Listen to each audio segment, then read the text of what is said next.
Are you feeling spiritually lost, like you've tried everything, YouTube videos, online courses, even meditation apps, but still something is missing? Wondering, is this all there is? The world is loud and chaotic, and your soul is overwhelmed, craving inner peace, but you can't find your way back to yourself.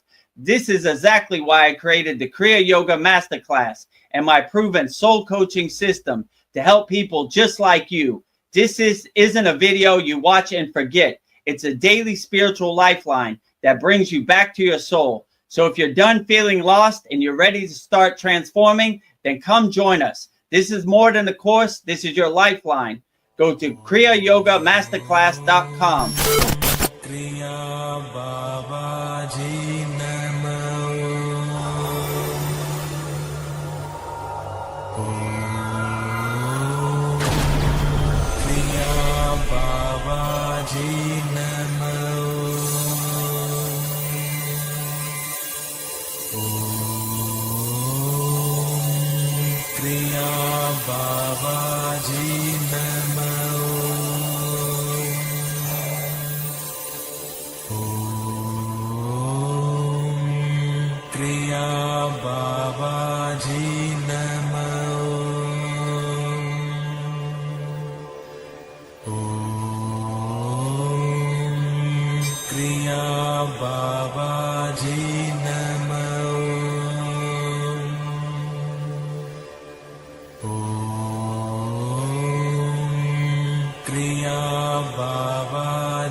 Welcome to our July 23rd live stream here at the Kriya Yoga School. Vedagurudev's live Kriya Yoga Q&A Satsang. As always, we are joined by our very auspicious, esteemed guest. And I will say each guest mantra 3 times. Behind Babaji is Goddess Lakshmi Devi, the goddess of infinite abundance, wealth, and prosperity. And I will say her mantra 3 times. Om Sharim Klim Lakshmi Narayana Biyam Namaha. Om Sharim Klim Lakshmi Narayana Biyam Namaha.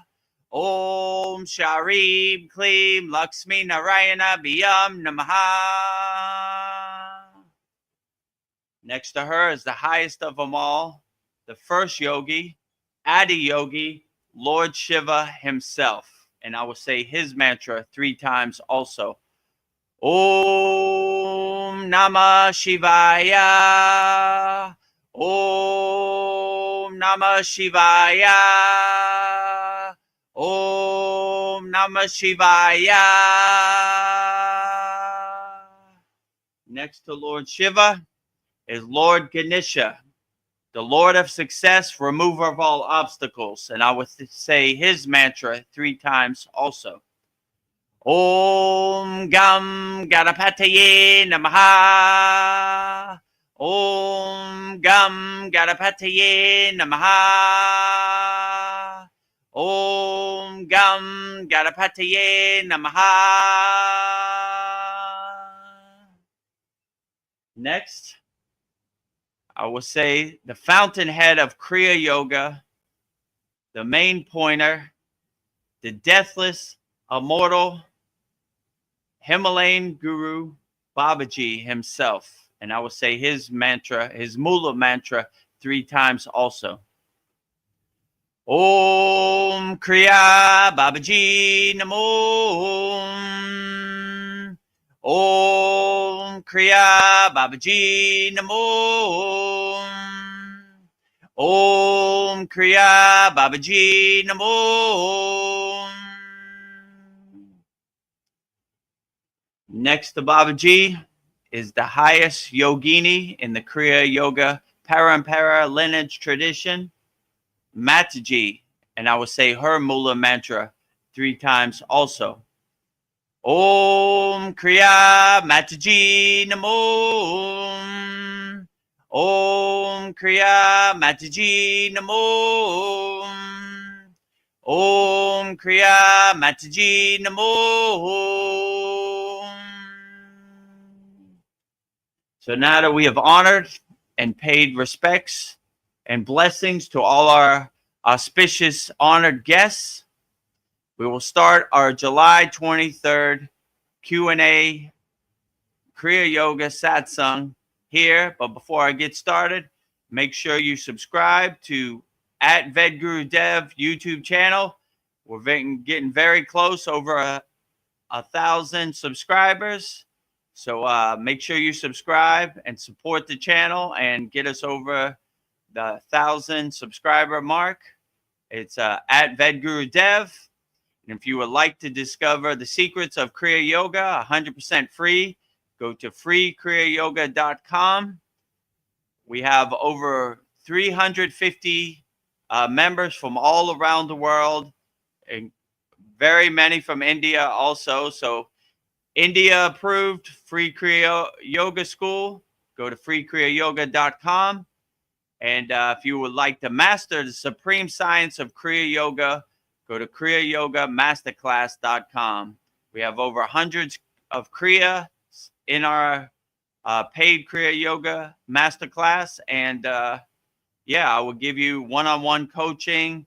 You could ask me any question you want on our live classes. We give 2 new Kriyas every week. So yeah, so whatever you want to do, by all means, please subscribe at Vedagurudev, 100% free. Discover the secrets of Kriya Yoga, 100% free, freekriyayogamasterclass.com. Join hundreds of people from all around the world practicing Kriya Yoga for free. And if you would like to upgrade your practice, level it up, and learn hundreds of Kriyas and master the supreme science of Kriya Yoga, go to kriyayogamasterclass.com. So with that said, we will start our July 23rd Vedgurudev's live Kriya Yoga Q&A Satsang. So if you have any questions, put in the YouTube chat, and we'll get started with our July 23rd Q&A Satsang. With that said, I'll bring Veronica to the stage. Namaste, Veronica. How you doing today? Namaste. Happy, thrilled to be here for another beautiful satsang. I have beautiful conversations with everybody, and I am a Mataji lover. I am always happy to see Mataji. So it just makes me so happy. She's doing great. It's been kind of windy and kind of raining. Yeah. If you saw our soul talks on the beach, the last 10 minutes it started to rain, so we had to wrap it up. But rain, sleet, snow, wind, whatever it is, we keep going. We never give up here at the Kriya Yoga School. Yes, we're yogis. We never give up. We're yogis and yoginis. We never give up. Yes. Let our samadhi be unshakable no matter what happens in this crazy Maya delusional world. Yes. Well, I don't know. Amrita keeps coming up for me, and I just want to when you're Amrita, is it a combination of is it meditation, pranayamas, rolling of your tongue? I guess getting it as close to your navel cavity as possible, rolling up your eyes to your third eye, or I don't know. Is it one thing, or is it a combination of everything that creates that Amrita? Well, for people that don't know, Amrita or Amrit is divine nectar, right? It's almost like I would say it's a byproduct of doing your sadhana. So it's basically divine nectar that kind of drips down from your pineal gland, and they like to say collect it in your heart chakra, your anahata. You create like a pool, like a pond, and you collect it. In my case, I have a lot of Amrita. It collects like a lot of saliva in my mouth. So it usually happens at the worst time when I'm doing, like, I don't know, the half wheel pose or upside down in some sort of asana and it's collecting there. So I usually use my tongue, Kechari Mudra, and push it back up to the pineal gland. So it brings it down and I push it back up. So it's not like an on-demand thing. It's like a byproduct. It's like a signpost or a breadcrumb or a confirmation when you're doing Kriya Yoga of something that just kind of happens, like it's good, but sometimes it happens at the wrong time. Like, Yeah. I don't know why I have this, but every time I try to read like a script or something, it just super collects in my mouth, right? So my guru, I used to ask my guru, what should I do with this Amrita, this divine nectar? He said, whatever you do, don't spit. So I always have that in the back of my mind. It's like it should be like a blessing. You shouldn't try to spit it out. So I keep trying to push it back up to my my pineal gland, my third eye, but it keeps dripping down and I keep pushing it back up. So it's like a inner game inside me has me, like but it's a good confirmation that you want to have. Like it used to be kind of annoying for me when I was doing my sadhana. Like I said, like it would always super drip. Like when you're doing the shoulder stand pose or you're doing the plow pose or the full wheel pose, it's a mouthful of Amrita when you're trying to breathe, through your nose. But I look at it as a divine blessing now. So it's like something I should cultivate and be grateful for. A lot of people don't have Amrita. So when I do have Amrita, I try to dispense it accordingly, right? But it's an inner game. The pineal gland drips it down, and I try to take it back up. So, but it's a true blessing to have Amrita, which is basically divine nectar. In an ideal situation, like I said, you would collect it in your heart chakra, your anahata, and it would create like a pool, like a reserve for you to call upon when you need. But yeah, Amrita. Yeah. It's a true blessing, but sometimes it especially in my case when I'm trying to speak or I'm trying to say like a script for our YouTube channel or for some of our videos, it kind of comes to the forefront and it makes it hard to say longer words like philosophically, like it gets in my way. So if you see behind the scenes in between saying stuff on a script, I have to clear my Amrita, let's say it like that. But there are worse problems to have than having too much Amrita. So I just like that I do have Amrita. So I don't try to look at it as something that's annoying me. I look at it as something is a true blessing. So when you have Amrita, it's basically a byproduct of doing your sadhana. Like it just happens. It's not something that really comes on demand. It's like one of these things that kind of by you focusing and doing your sadhana wholeheartedly, it kind of happens.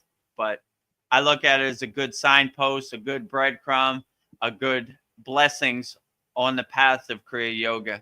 So it's hard to explain. Like you can't say where it comes from or have it come up on demand. It's just kind of one of these things in Kriya Yoga that kind of happen.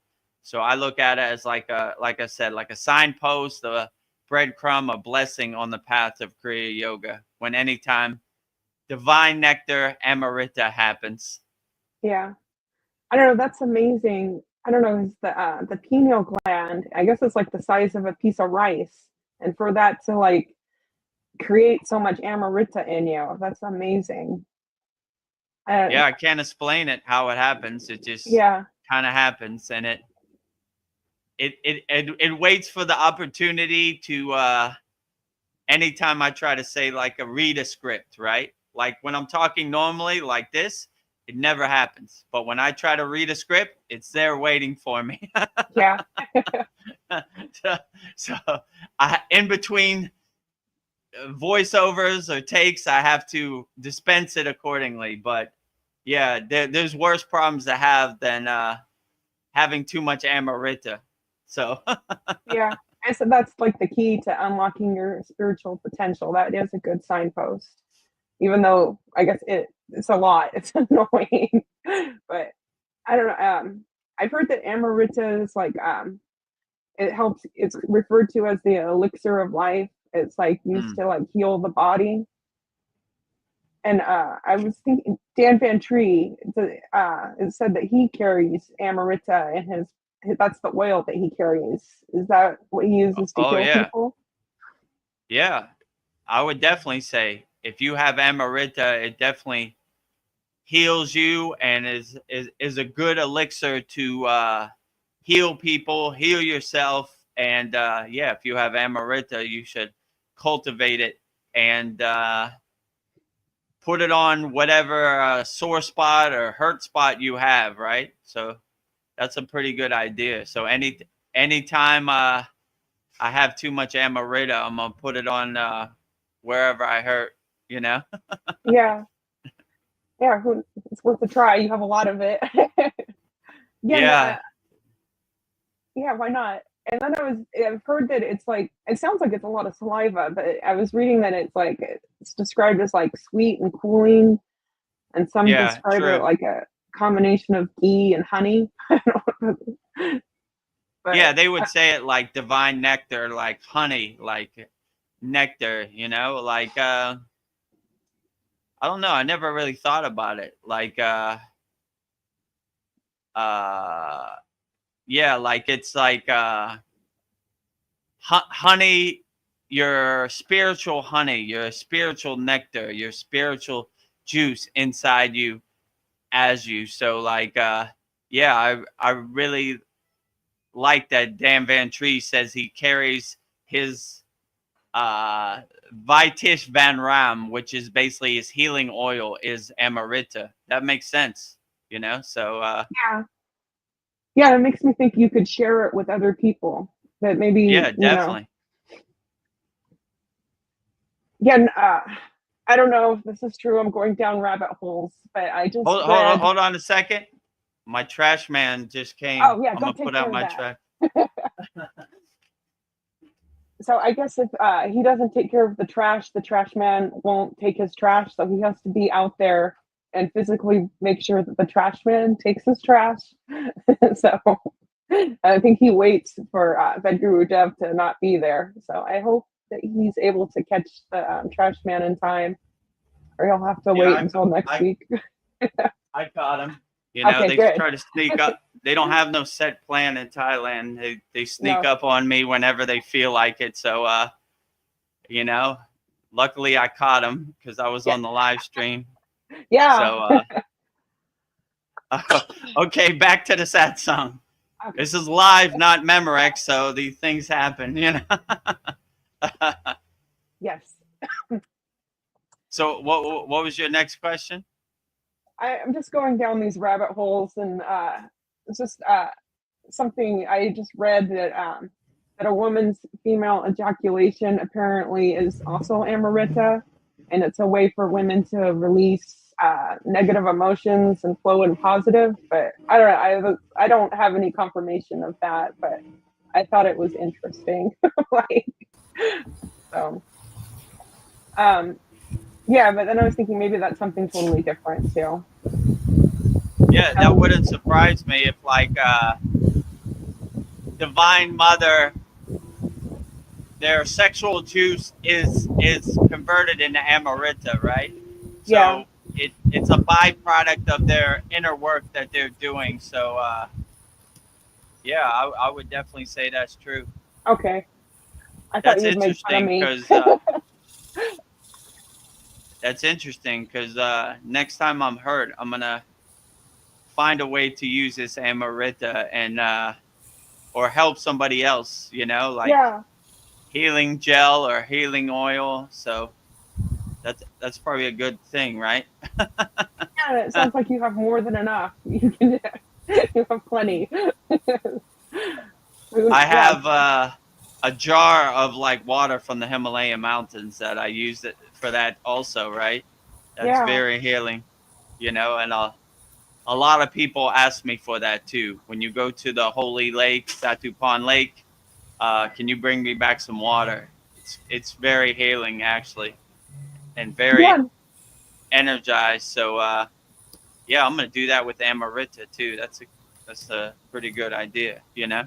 That's interesting. Like I've heard that water is like the elixir of life, and I guess Amarita is too. Both Yeah, it's are. like inner divine water, nectar, Yeah, from your pineal gland, which is very interesting. yeah. Namaste, Paul. I didn't mean to ignore you. We were on a roll. Namaste, Namaste. Paul. So, how can you tell the difference between saliva and amarita? That's a good question. It's a little bit of both. I mean, I guess if you're on the spiritual path, it's more like an emerita, like a byproduct of it. If you're just a regular person in everyday life, it'd be more saliva. So these techniques like Brahma Acharya, Ojas Matrika Pranayama, they they have an inner alchemy of converting like your basic stuff like saliva or sexual juice into like what's called ojas, spiritual juice. So you kind of, by doing your inner work and doing these kriyas, you kind of energize it, or you kind of electrify it with what's called tejas, right? Which kind of shocks the inner alchemy, the sexual juice or the saliva, and makes it into spiritual juice. So when you have that inner alchemy, it takes like normal things and creates it into a spiritual thing. So when you do Brahmacharya, you're taking your sexual juice and converting it into spiritual juice, which is ojas, right? And the same thing is with Amarita. Your regular saliva, you're kind of electrifying it and creating it into Amarita, divine nectar, right? So it's like a byproduct, of just doing your sadhana. It just kind of happens. But yeah, that's probably the best way I would describe it. You kind of take normal sexual juices or normal juices that flow in your body, and you kind of electrify it and turn it into spiritual juice. So even the most regular thing like saliva, if you have your inner alchemy right, you could turn it into divine nectar. Or even like regular things like collected sexual juice, you could transform it into ojas, which is spiritual juice, by just doing your inner alchemy or doing these kriyas. You know, that's the best way I would say it. So you're kind of converting it in a subtle kind of way. You're not doing it directly. I mean, some of these practices you do it directly, but mostly just by doing your sadhana and going through your regular normal practices, you convert the how would I put this? It's kind of like the food mantra, where you take regular food and you kind of energize it into divine food by speaking the words of power, the God's name in your food mantra, or offering it to God first. Same thing. By making your body a temple and a radio antenna for God's frequency, you kind of energize all the liquid and all the water in your body and make it into divine water. You kind of energize your water in your body by purifying it and cleansing it with these kriyas and these practices. But majority of all of our kriyas do that. So when you do asanas, you're energizing your physical body. When you do pranayama, you're energizing your breath. When you're doing meditation, you're mastering your mind, you're energizing and taking control of your mind.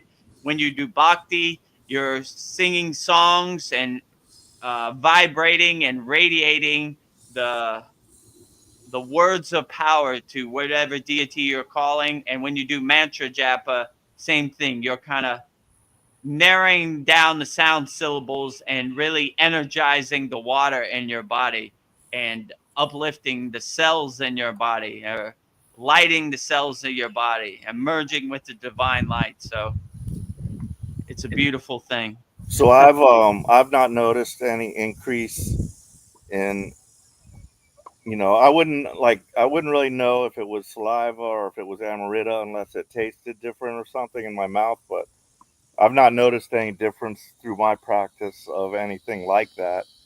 And reading the Hatha Yoga Pradipika, Mm. that was the one where they actually cut that little strap that holds your tongue down so that they could get their tongue further back there. Oh, yeah. They say that they're trying to stimulate the Amrita by sticking their tongue up there, and that's where Yeah. it comes out of. Whereas I would assume the saliva comes out through that little hole down in the bottom of under your tongue.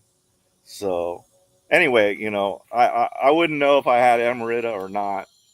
Same way I don't know if I've had a Kundalini, if my Kundalini's risen or not.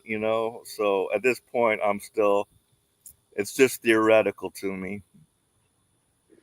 Yeah, I wouldn't say it happens on demand. It's kind of a byproduct, like a signpost of when you're doing your sadhana. I mean, I have too much Amrita to give, so if you need some, Paul, I'll send it to you in Texas. That's a great idea because you can bottle up little jars of Amrita and sell it to fund the ashram. Yeah, Amrita, Gurudev Amrita, straight from the source. Yeah, but it's one of these things that it happens subtly, even like your Kundalini awakening, right? It's not like, it's very rare that you just get like a lightning bolt shock and you're like, oh yeah, oh, okay, my Kundalini's awake. It kind of happens gradually and subtly for most people. So that's why we're always trying to cultivate it and enhance it in our school, like slowly and gently, uncoiling our Kundalini, waking up the dormant Kundalini through these beautiful sound syllables that are like music to the Kundalini's ears, that let it pierce all the 7 chakras. So yeah, these things, it's not like you want it to happen, they just kind of happen, and it's almost like a good confirmation and signpost on the path of Kriya Yoga that shows like, oh, okay, here comes that Amrita. I must be doing something right, because if I wasn't on the right track, there would be no Amrita. So I kind of look at it as a blessing. Like, even me speaking right now, I could kind of feel it kind of building up, right? Like, oh, you're talking about me? I got something for you, funny guy, So If you need to step away, it's fine. no, it's okay. I'm good. So like, and any time this happens, like it used to kind of be annoying to me, especially doing asanas, when you're like doing an inverted asana, like the shoulder stand pose. It's like all there, right? And like my guru used to say, I know you want to spit, Vedagurudev, don't you spit. That Amrita is very valuable, because my guru saw me spit one time, right? And he was like, what are you doing?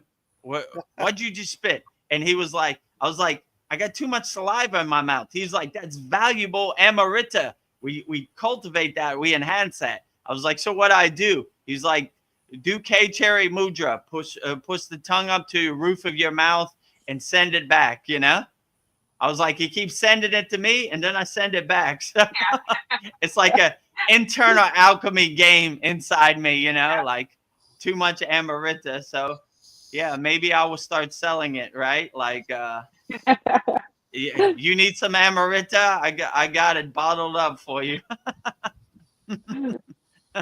Hey, you might be onto something. Yeah. So I got some good news today.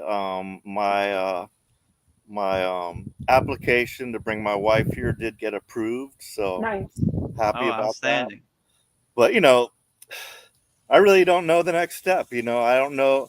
I think there's still more after that. I mean, that's a good sign. So, but I still think we have to like go to the embassy, get an interview or some other stuff before I actually get the actual visa and get her here. But so I'm happy about it, but I'm still, well, I haven't gotten the letter in the mail. They just notified me by email. I'm sure they'll give detailed instructions by mail. That should happen in a couple of days here.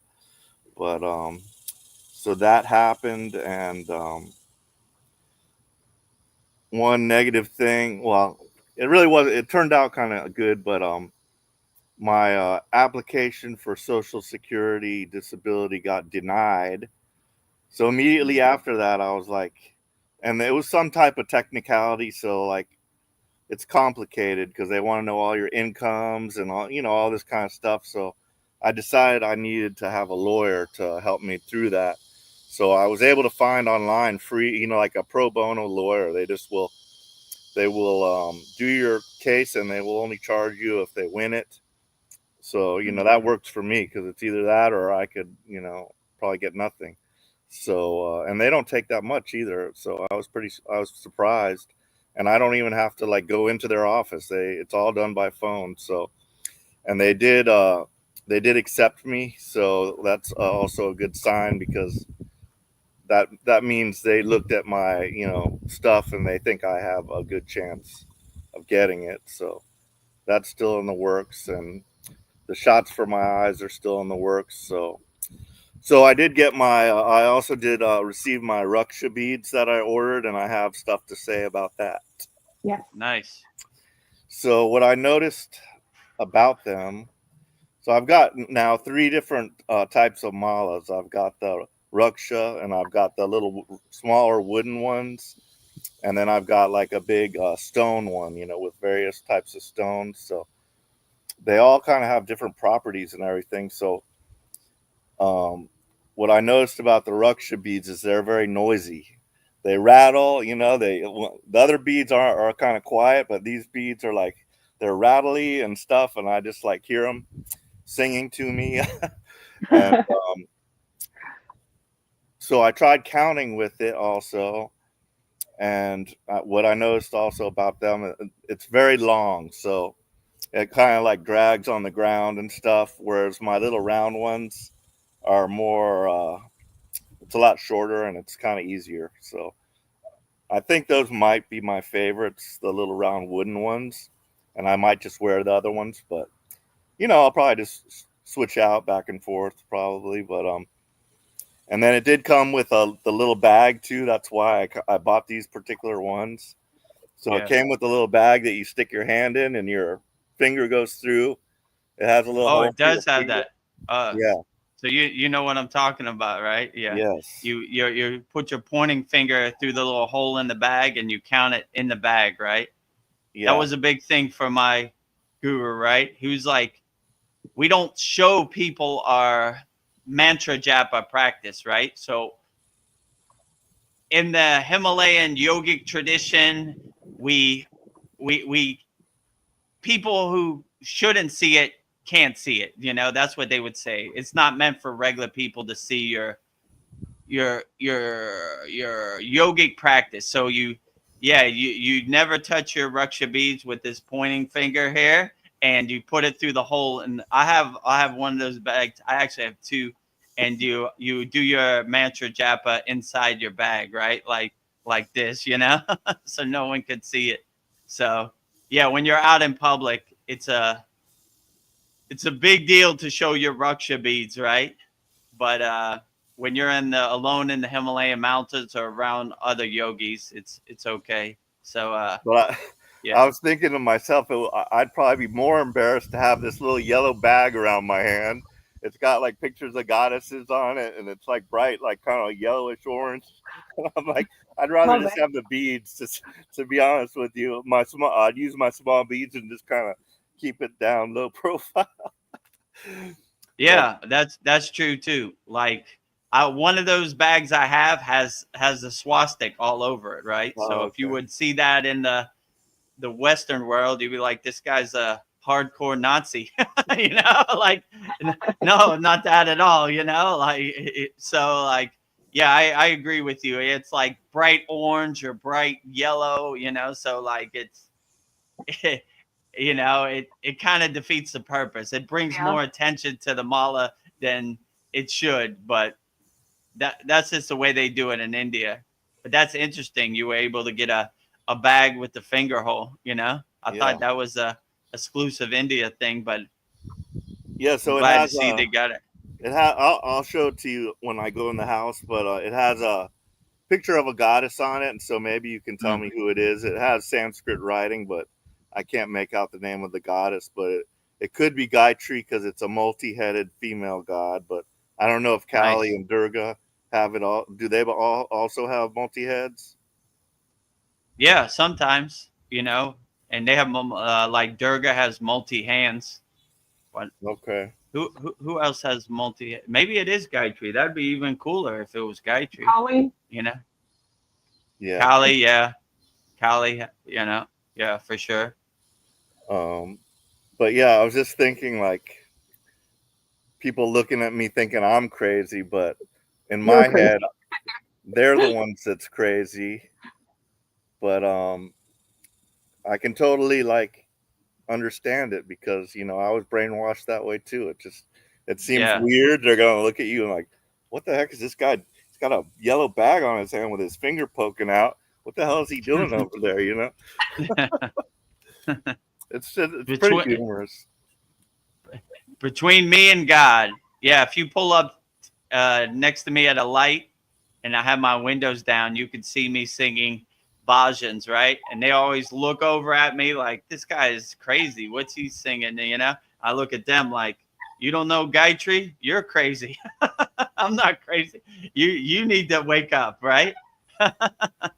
So yeah, a lot of people have been conditioned through their whole life that they regurgitate the narrative, and we are the chosen one, and we are the special people. I let me tell you a story about God, this type of stuff, and you're like, yeah, sure, you know. So whatever practice resonates with you, that is by far the best practice. So whatever other people think, you know, it's none of your business. I wouldn't let it affect you, right? You know, just like, well, yeah, whatever, you know. I'm sure people in Thailand, the people in my village, they don't appreciate my statues, and oh, Mataji fell Yeah, I down, was trying to tell you. and they don't appreciate my statues, they don't appreciate my yogic practices, but it's not for them to appreciate, you know. I'm not seeking their permission or their approval. It's between me and God. So if people don't approve of your bright yellow mala bead bag, then it doesn't matter, you know. Yeah. Wear your malas and your mala bead bag with pride, right? Stick your finger out and look right at them in the eye, like, you know, whatever mantra you say. Om Namah Shivaya, Om Namah Shivaya, Om Namah Shivaya, and look at them right in their eye, like, you know, I don't want your trash to become my trash, or your lower emotions to become my lower emotions. So I'm going to do what I'm going to do. I'm a free bird.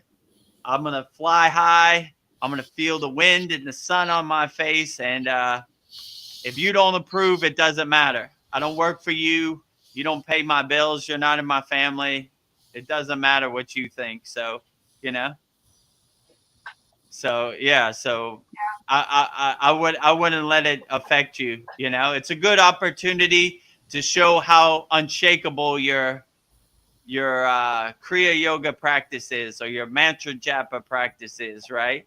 Like no matter what the Maya delusional world throws at me, nothing can shake my mantra japa practice. You know. Right. Yeah. Like when I first got the bag, also because it has two holes, one for your hand, and then it had that other little hole, and I had forgotten about you saying you put your index finger through it.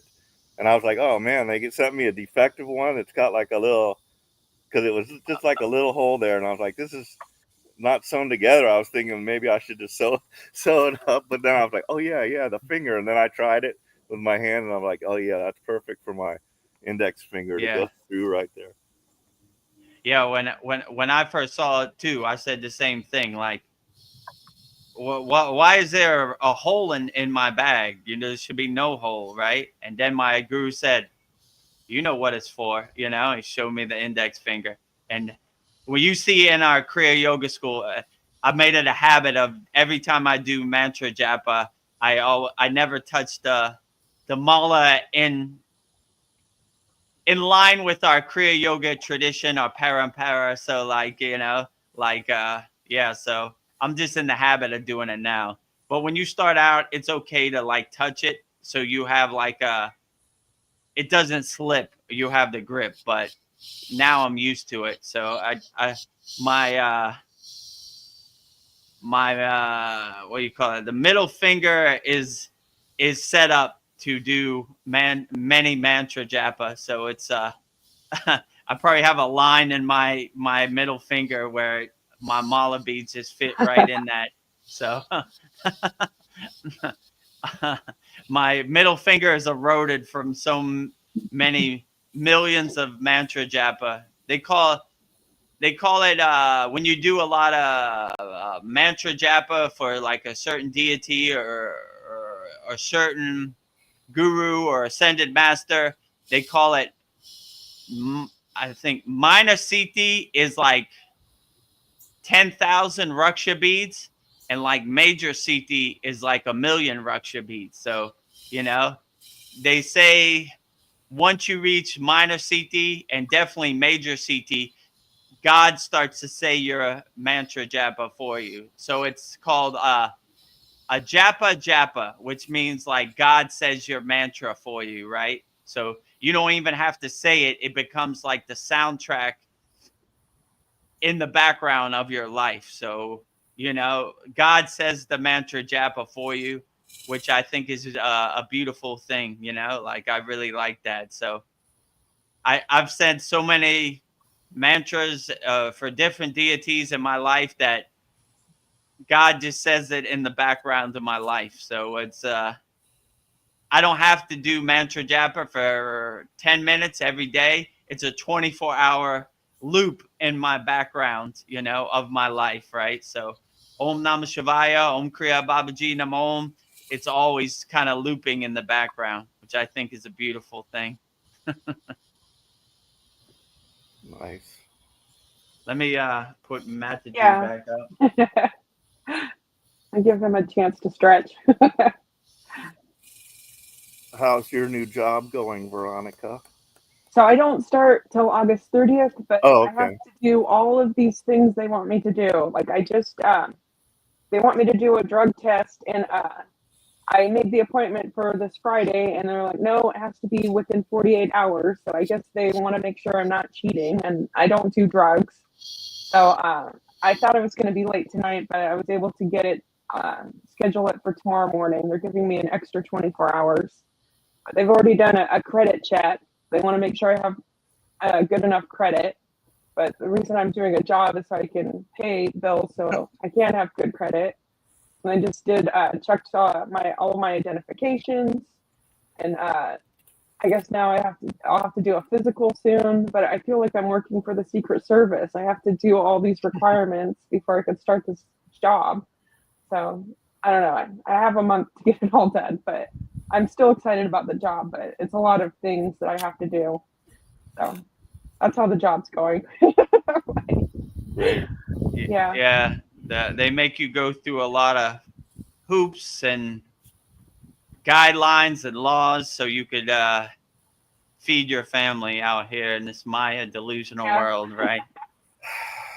When I used to DJ, I used to come home late, right, after I'd finished DJing, and there would always be the Thai police there, and they would, you know, they make you, what do they call it, blow, you know, what they call that, like blow test there. Yeah, to see your alcohol. They have like a straw, and I'm like, dude, I'm gonna blow the lowest score you've ever seen in your life, you know? I don't drink at all. I drank water all night. So they're like, blow. And I'm like, oh my God. Yeah. You know, super negative 000, or told you, you know, like, They're like, all right, get out of this here. guy. You know, like, I guess this guy was telling the truth. Like, I just don't drink, you know, like, I don't know why you want to make me blow, you know, I don't look drunk, or I drink water all night. So, but yeah, they're out there, you know, the gatekeepers and the people with their guardrails and, you know, whatever. They make it very difficult for you to get some kind of good income, you know, and feed your family. So just don't take it personal. It happens to everybody. Like Paul just said, they're going to make him go through a lot of hoops and a lot of paperwork and lawyers and all kinds of stuff just so he could bring his wife to live in the USA, you know? So I don't know. It is what it is, you know? Yeah. Should be. They should rubber stamp it. If you want to auto pen anything, auto pen Paul's visa request, immigration request, green card, fiance visa, or whatever it is, and you know, like auto pen that. You know, don't you know auto pen billions of dollars to some faraway country for some harmful thing. You know, help American people. You know, especially if you're like a veteran or like you've how could I say, somebody in your family's made the ultimate sacrifice, right? Auto pen that, you know, rubber stamp it, you know, like, all right, you in the military? Yeah. Or your father was in the military? Yeah, my father died in Vietnam. Okay, well, enough said. Have a nice day, sir. Whatever you need, we're here for you. We work for you, you know, not like give me a whole mountain of papers and this and that. Like, for what, you know? You know, but that's the way it is, I guess, you know. They work for us, we don't work for them, but they don't want to see it that way. So all you have to do is go to the DMV in any state, and it's an all-day adventure, or you try to get a passport. I remember when I tried to get a passport in Miami, I had to go to downtown Miami. I forget what it's called, Government Center. Oh my God, it was a madhouse, you know. Talk about a 2-day madhouse, like, you know, and then it's like come back and you're like, oh my God, you know. You know. Yeah, it shouldn't be this complicated. Same like the DMV. There's somebody with a bad attitude behind the glass. What you want? What do you think I want? I want a driver's license. Or, you know, fill out this paperwork. Oh, you got to go back. You didn't dot the I or cross your T. Or you're like, what? Come on, you know. So it's an all-day adventure. And I'm sure every state is no different, you know, like California, wherever you live, Texas, it's probably a super madhouse. Like anytime you got to go to the DMV or any government office, it's like, oh boy, I better get my mind ready. Here it comes, you know. Yep. Got to go early too. Don't try going late, because oh no. Oh boy. I mean, even in Thailand, when you go to immigration, if you don't come before 10 a.m., they'll be like, come back tomorrow, you know? So you got to be there as soon as the door opens, because that line is long, you know? Yeah. Camp the night before. and when it's time for lunch, it's time for lunch, you know? Yeah. They don't care what your problem is. Nothing interferes with their lunch break, you know? So, Paul, I don't know if you saw, but I posted a video about the Bugosphere. They were doing, scientists were doing experiments on it. Yeah. And they attached, when they were attached, they were playing the Gayatri mantra, and they attached probes to it. And it's like the needle was going crazy. So it really liked the Gayatri mantra. So I thought that was interesting. Yeah, I really liked that video. I was like, whoa, the what is it called? The Bugosphere or the Bugosphere? Bugosphere? Yeah. Bugosphere. So the Bugosphere yeah, when they played the Gayatri mantra, the readings on the, I don't know what you would call it, were going crazy, right? And I was like, Yeah. whoa, the Boogosphere really responds to Gayatri's mantra. Wow. I never knew, right? Like, it really liked the Gayatri mantra. And that's like the most unexpected thing. I was like, wow, you know? I mean, these scientists, first of all, them even knowing the Gayatri mantra, I was like, well, that's cool, you know? I guess they have some higher wisdom, higher knowledge. And then they played it for the Boogosphere, and the Boogosphere went crazy. It loved the Gayatri mantra. And I was like, wow, that's super cool. Like, I never, Yeah. you know, I never thought that. Yeah, when I saw that, I thought that was the most beautiful thing when you posted that on our school. I was like, the Gayatri mantra and the Boogosphere, a match made in heaven, right? Like traditional Hindi or like Himalayan uplifting mantra, which is kind of interesting because that's what we learned in our school this week. I gave mantra diksha for the Gayatri mantra, and on Saturday we'll review it again. And Paul talked about the Boogosphere, so it's like the pieces of the puzzle came together. We learned Gayatri in our school this week. Paul talked about the Boogosphere on Soul Talks, and then you posted that video, Gayatri and Boogosphere together, which is kind of cool, right? Where's the Boogosphere again? It's in Colombia, Mexico. That's where they found it, but they've brought it to Mexico. So some university in Mexico is studying it. So like a South American, or like I guess Mexico's North America. So they found it in South America and Colombia, and they brought it to North America, which is Mexico. And then they played the Gayatri mantra, which is from Asia. Yeah. This is the most unlikely of scenarios to happen, but the most beautiful thing I've ever seen, right? When I saw that, I was like, wow, Gayatri and in Mexico and Boogosphere. So I don't know, that Boogosphere is holding some kind of divine energy, right? Because you would think like this metal ball with these hieroglyphs and these symbols play Gayatri, and nothing should happen, right? Double zeros, right? But no, 100%, right? So I guess we're on to something at our school. So she's playing a flute too. Who has a flute? Oh, that's Krishna. I think I have that same one, actually. Interesting. I'll have to bring it out in our Saturday class. Well, it kind of looks like a dress. Where is it? It's probably Krishna. Like Krishna plays the flute. So anytime you see the flute, it's probably Lord Krishna. I think I have that exact same one. I think Krishna is on my yellow one. So there's two heads there. I guess they kind of look different, but yeah. So that's what it looks like. Yeah, and there's the little finger hole right there. Yeah, exactly. And then so here's the beads where. Nice. And you know, I looked at them. They don't really look like they're all the same, so I do think it could be genuine. But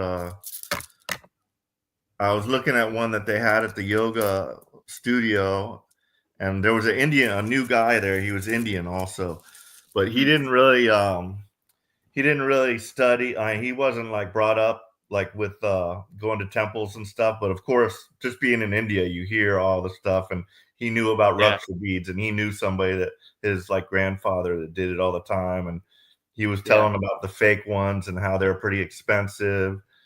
And then I was doubtful because this was only like $10. I was like, and with a bag, and I'm like, I hope they're not fake. But like you said, you know, it's my intention, whatever I put into it.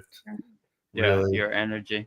Yeah, my energy. But to me, they could be real because they're not all like uniform like the other one was kind of they all kind of look the same, almost the exact same size. Whereas these vary very slightly. Some are a little smaller, a little bigger. So I might have lucked out and got the real deal. So I hope so. Plus, it came with the bag. It's almost like your bag. So I think it was might be genuine. Yeah, show me the bag again. Let me see. I'm gonna go inside and see if I can find that. It has Krishna on it. Let me give me a second. I'm gonna go inside and see if I have the exact same bag. I don't know. Maybe I'll make you bigger, Paul. Like, Yeah, it's hard for me to angle it to where I have to look at yeah.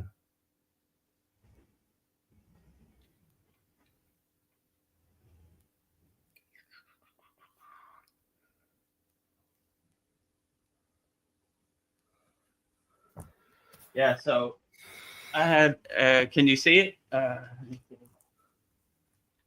So yeah, I have this one is like that with yours, the orange one, Oh yeah. and it has Krishna too with the flute. He's playing the flute, and with his deity, you know. Yeah. Yeah, yeah. So there's the finger hole, you know. Right. Then I have this. This one is like yellow with all the ohms, right? Mm. So yeah, put your hand in here and stick your finger out here.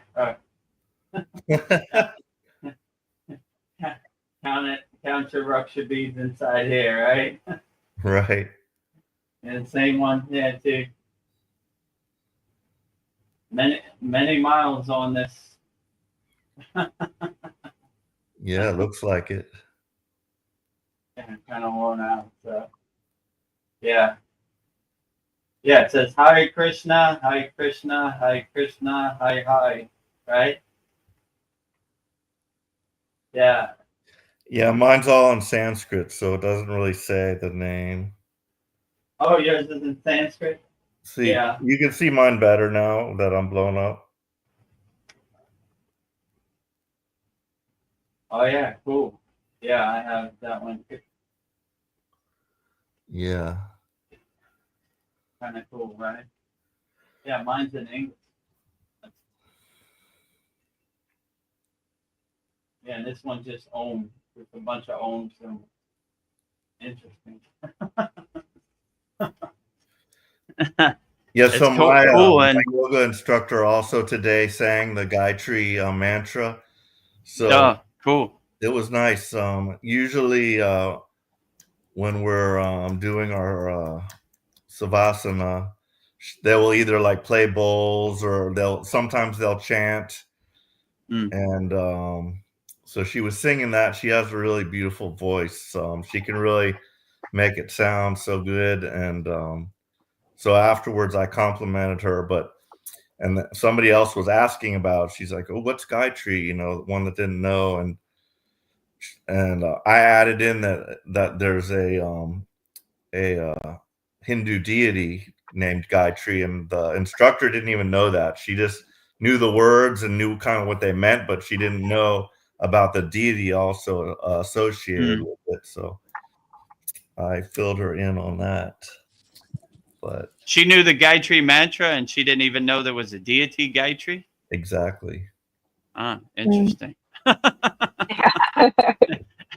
kind of missing the point, but it's okay. Yeah, I like the Gayatri mantra. It's one of my favorites, you know. I was a Gayatri lover and I didn't even know it. Like I told in our class, you know, the story about how I got the Gayatri statue, and I showed the Gayatri statue in our class. So yeah, I like Gayatri. It's outstanding. Yeah, and this Saturday we'll review it again. Great. So if you want the Gayatri mantra, join our Kriya Yoga Masterclass. You got time before Saturday.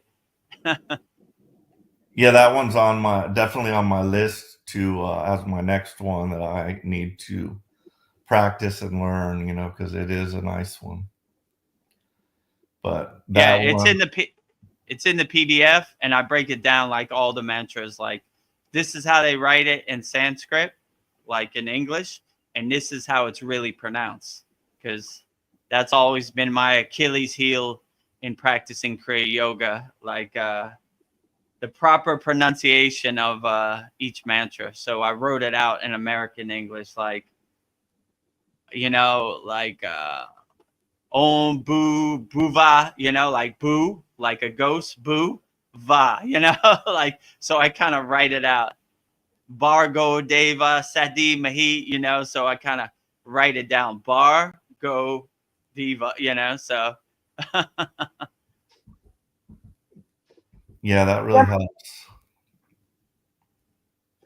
I don't know, seeing the Buga spear, like, the needle moving so much on Gayatri, it just confirmed that it is real. But my favorite fold of Kriya Yoga, I think, is doing all the mantras and doing the Bhakti Yoga. And I'm not even a singer, but it just feels good to like do these mantras and sing these words. There's something real to it. And yeah, I just know it's real. And then seeing the Buga spirit like go crazy, I was just like, this is real. Like I can feel it. But yeah, yeah. what a great confirmation. Yeah, me too. When it was mantra japa time in the Himalayan mountains, I was like, oh God, I'm such a bad singer. These guys have the real Himalayan dialect, but out of nowhere, it just kind of overtook me. It was almost like God was like, we got it from here. And they just started saying it. And I don't even know where it came from. Like, out of nowhere, one day, it just came like, wow, Vedagurudev really has good bhava, you know? Like, he's singing wholeheartedly. Like I said, like, I just started projecting it, like, super loud. Like, and in the Himalayan mountains, it kind of echoes. And they're like, who was, and people would ask my guru, like, who was singing Gayatri last night? That was very touching and beautiful. They were like, Vedagurudev. It was like, that guy, that Western guy, he said that Gayatri mantra was so much bhava. And it got to a point where I would like lead, like, you know, when you go up the Himalayan mountains, it's kind of monotonous. This walking, it's kind of boring. But like when you add like mantra japa to it, it just becomes like a very spiritual, uplifting thing, right? And like people just sing along with you. So I became the indirect mantra japa leader, you know, like Yeah. I'm leading, I'm holding the flag, I'm saying the Gayatri mantra, and you know, it kind of worked out good. But yeah, like me, I don't even know where, like you, Veronica, I don't even know where this bhava, this bhakti came from, these curtains and this mantra japa and this, you know, these bhajans. I was like, just kind of came out of nowhere, you know. I used to, you know, not look forward to it, but now I really look forward to it. Like I'm counting the minutes and the seconds till it's Yagna time or mantra japa time. I look forward to it, you know. And you know, in our school at the end, it's a it's a real treat, you know. And one of our members, his daughter says the mantra japa, which is a true treat, you know, like that innocent child, pure energy, right? Saying it from her heart, which is very beautiful. So yeah, I look forward to it now.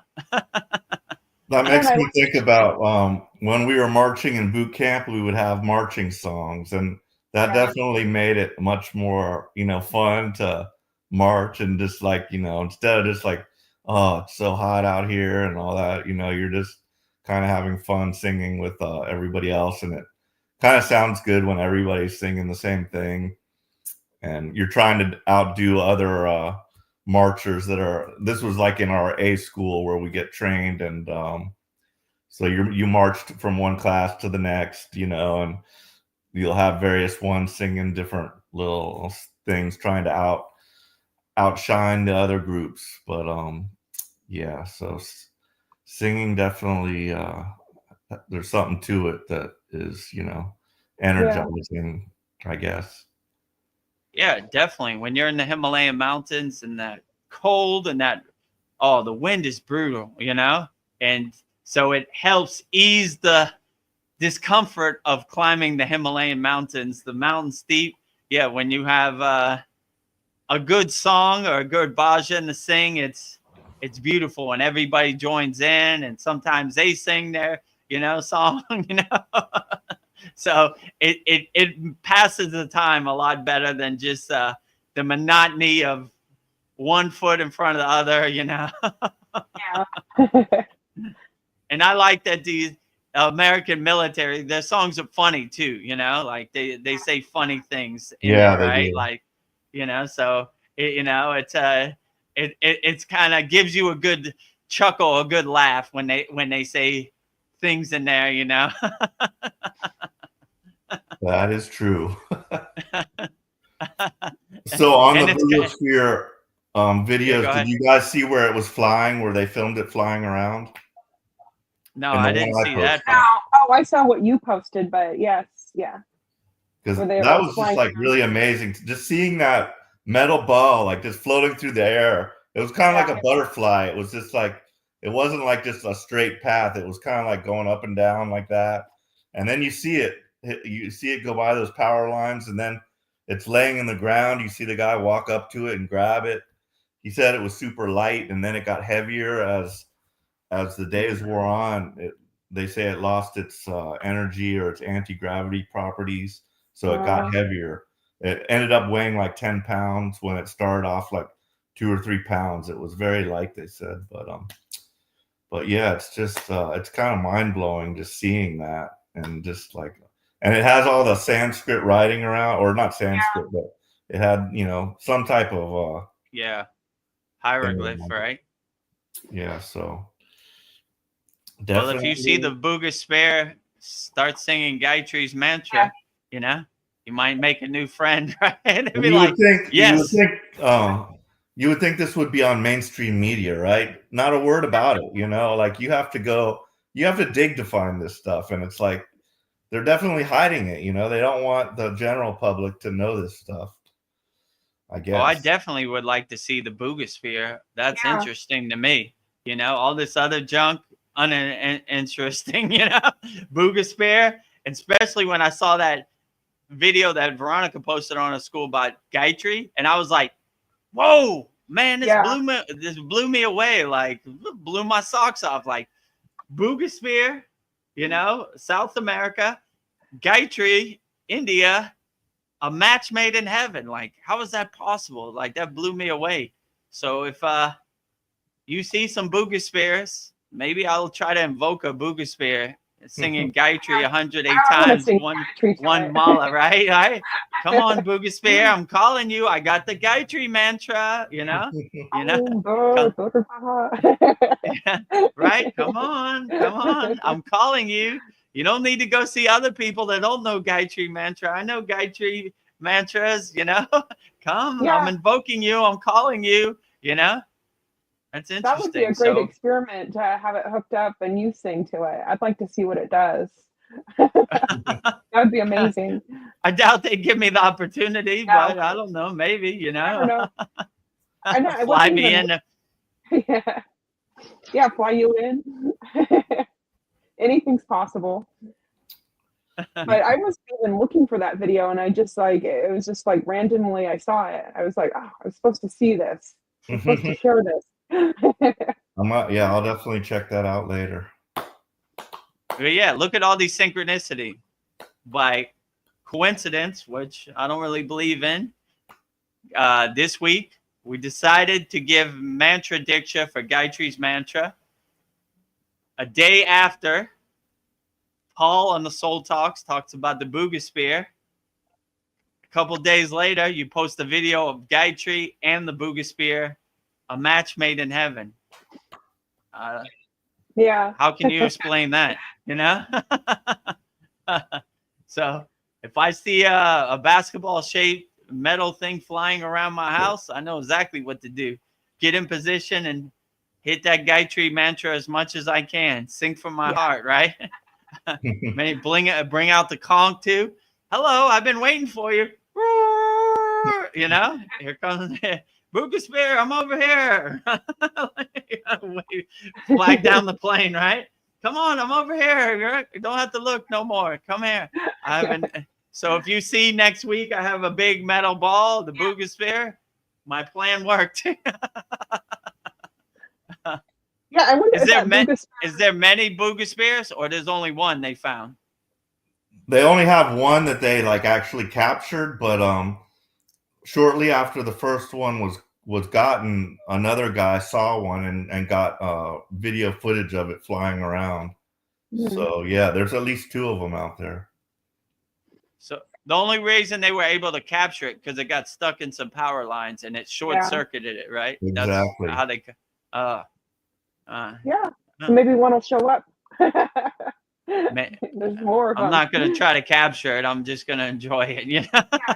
Be free, You know, spirit. if you want to land, I got a nice grassy place for you over there, Boogosphere. Come, you know.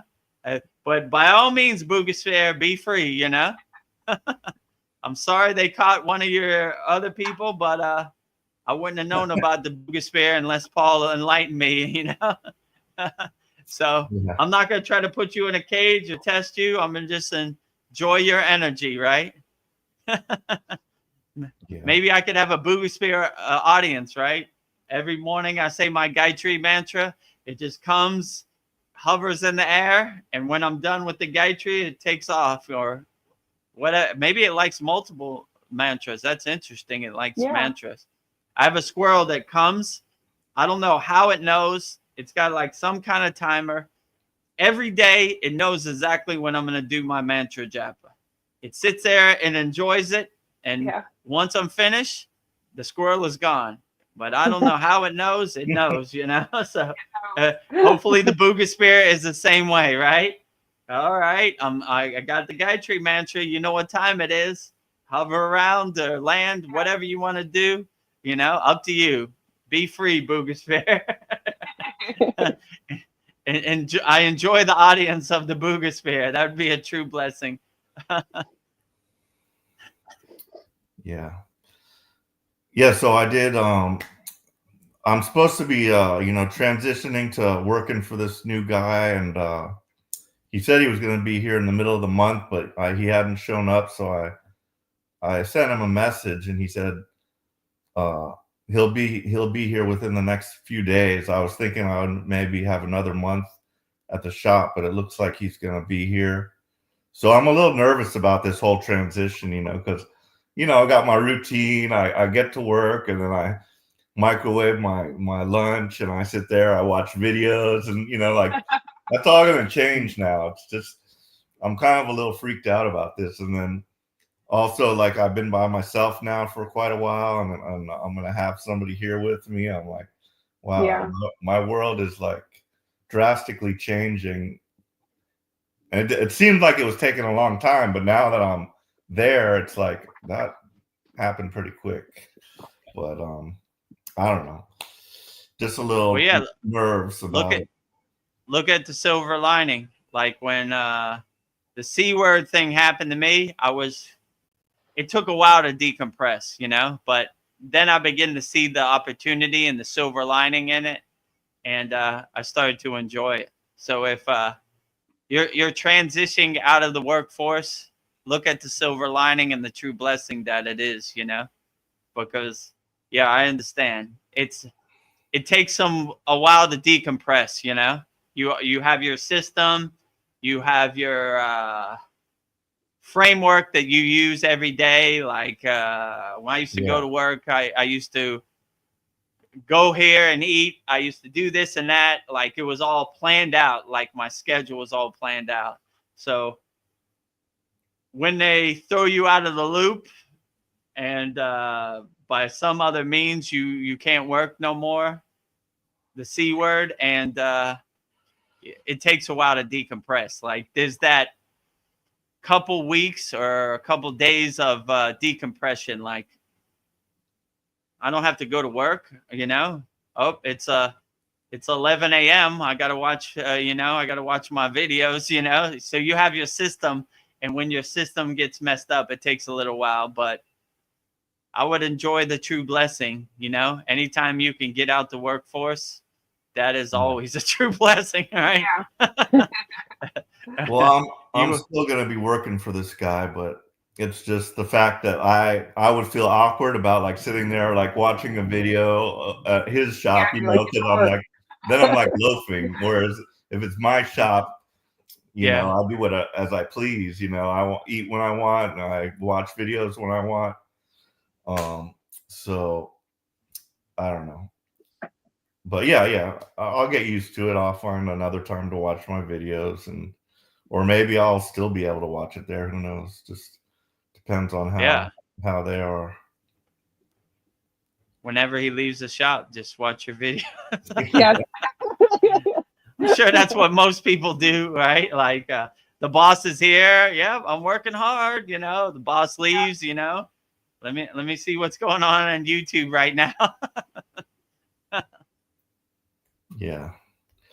Yeah, for a while it'll probably be pretty hectic as we're setting up and getting organized and figuring things out. But eventually it'll slow down, and I'll be back to. I'll find my own new routine in that workspace.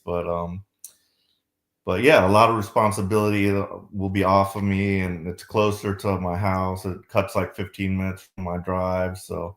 And I'll have people to interact with more, like instead of being by myself all the time. So, and I'll be able to learn new stuff. So yeah, it's kind of exciting, but still a little, you know, anxiety about it. But I'm sure everything will go just fine.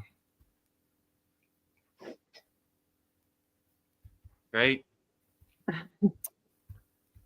So do you anybody guys has know any? I was gonna say, anybody has any questions on YouTube, put them in there. I haven't seen any questions pop up yet, so we'll carry on. Do you guys know who Joe Dispenza is? I've heard of the name. Oh yeah. He wrote some books and stuff. Yeah. I think I have one of his books actually. Becoming Superhuman or something like that. I can't remember. Yeah. What about it? He's this controversy going on right now that he's a scam artist, and he's guaranteeing results that don't work. And I guess his events are being shut down, deeming them dangerous. And I don't know. Because he teaches that you can heal yourself, and I feel like he's someone similar to a yogi. He teaches you can heal yourself with a lot of meditations and breathing exercises, and that people are criticizing him. I'm seeing a lot of comments from Reddit, and I wouldn't like take that as the gospel coming from Reddit. And I know I have to question why, if these are authentic, and why they want to take him down. And I don't know. He basically teaches if you do the inner work, you know, that you can heal yourself. And everybody's bodies are different, and I think like maybe. I don't know, Joe Dispenza, he shouldn't be guaranteeing results. And if he is, then just simply refund the money. But I guess his events are being shut down. And I don't know. And I don't know. I think people start to notice like tingling or something happen. They like get scared and they quit and like, oh, this is dangerous. I think that there's a lot of validity to what he's doing. And I think he's doing good work if he's helping people heal themselves. But I think that, I don't know, if somebody's trying to shut down his work, they're finding him like that he might like, you know, the farm, you can heal yourself. The pharmaceutical, people could lose money if, they don't have to buy their drugs. You can heal yourself. But I thought it was interesting. And I don't know, like the human body, we can heal ourselves and we have the healing potential, but I guess Big Pharma will lose a lot of money if, people realize this, and he's like a danger to that narrative. And so, I don't know. I guess his favorite book is Autobiography of a Yogi. So I think he has been taking practices of the yogis and like making his own thing, but I don't know. I don't think that what he's doing is dangerous, but it's just like I just see like people being taken down as soon as they're like, doing something good. So I don't know. I just wanted to share that because it's kind of sounds sketchy to me. We talked about this before. Like the liars, the slave masters are trying to tell you what's dangerous, right? They said dolphins are dangerous. We talked about this a couple weeks ago, right? Like if he's trying to heal you, why not, right? if he's trying to use yogic practices, they're always going to have something to say, right? Like, you know, so I wouldn't put too much stock in it. You know, it's if his favorite book is Autobiography of a Yogi, then obviously he's trying to integrate Kriya Yoga practices into his program or whatever he has. Why not? You know, Yeah. like what harm does he make, right? You know, like, oh, he makes promises he can't keep. So what? So does everybody in the whole universe, right? If you watch any commercial on TV, they're making promises they can't keep. Buy this iPhone 16, it'll make you happy. How do you know if it'll make you happy? That's a promise you can't keep, right? You're selling fool's gold or fairy dust. So all these people like to point at other people, but they don't want you to point at them, right? You know, like if he's trying to use yogic practices to heal people and help people, why not? What's the problem? We're going to cancel him. Cancel him for what? You know, like, I don't know. It just seems ugly, right? Like you could really say that about anything, right? Donald Trump was elected on, he was going to release the Epstein files. He didn't release them. He's making a promise he can't keep, you know? McDonald's says this hamburger is the most tastiest hamburger in the universe. They're making a promise they can't keep. It tastes like cardboard, you know? So, like, everything, you could say that about anything, and anything, right? Like, yeah, like Kriya Yoga, it's only going to work if you do the inner work. Like, yeah, it's not a magic wand. Like, I mean, you probably shouldn't say, like, if you sign up to my program, magically you'll be enlightened. You know, if you don't do the inner work, you're not going to be enlightened, no matter how whose program you sign up to. Yeah. Ours included. I'll give you the techniques. You have to do the inner work, right? But my guru used to say, non-realized people shouldn't talk about realized people, right? So if you're unrealized, how would you know what works and what doesn't work, right? If somebody goes to, what's this guy's name, Joe Dispenza, and they get good results, why not? You know, it's better than sitting at home eating Cheetos and watching TV all day, you know? But yeah, these people with their dangerous narrative, they get out of here. They're the most dangerous people of all, right? Anytime they say anything's dangerous, I say it's probably good. Yeah, they like to use that word. When they say Joe Dispenza is dangerous, I say he's good, you know? What's his favorite book? Autobiography of a Yogi, the Kriya Yoga Bible? Yeah. Absolute. This guy's good. I don't believe anything they say. We're going to cancel him. Get out of here, you know? Like, helping people heal themselves and do their inner work, that's way better than going to take a pill or big pharma. Listen to any of these liars. They have no clue. They're dangerous, right? But that's their playbook. Nothing to see over here. What about this guy, you know? Oh, Vedagurudev, what about you? Oh, what I do? I not do nothing. What I do, you know? Get out of here, you know? Nothing to see over here. Why are we still talking about this? You know? Look at you. Go in the mirror and look at yourself. So anytime these people say it's dangerous, I said, dangerous, you know? They're dangerous, you know? Like I said before, they talked about dolphins are dangerous. Dolphins are beautiful. You're dangerous, you know? Yeah. What are you talking about? This guy, I don't know his program or what he's doing or what he's selling, but if his favorite book is Autobiography of a Yogi, carry on, you know? Yeah. That's what I was thinking. Keep up the good work, you know? Steve Jobs' favorite book was Autobiography of a Yogi. There are many. Okay, good for you, you know?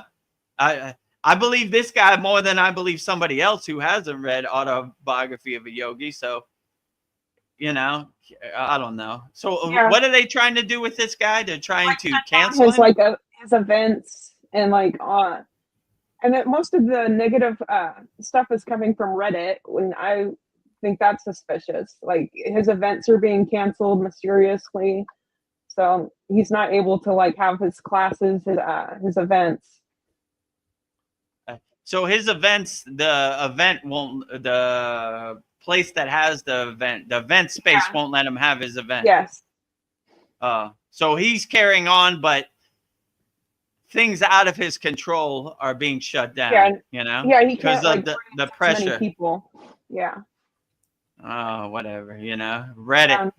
That's like a monkey cage, bunch of monkeys throwing poop on each other, right? You know, like I don't believe I don't believe anything. I've never even been on Reddit in my whole life.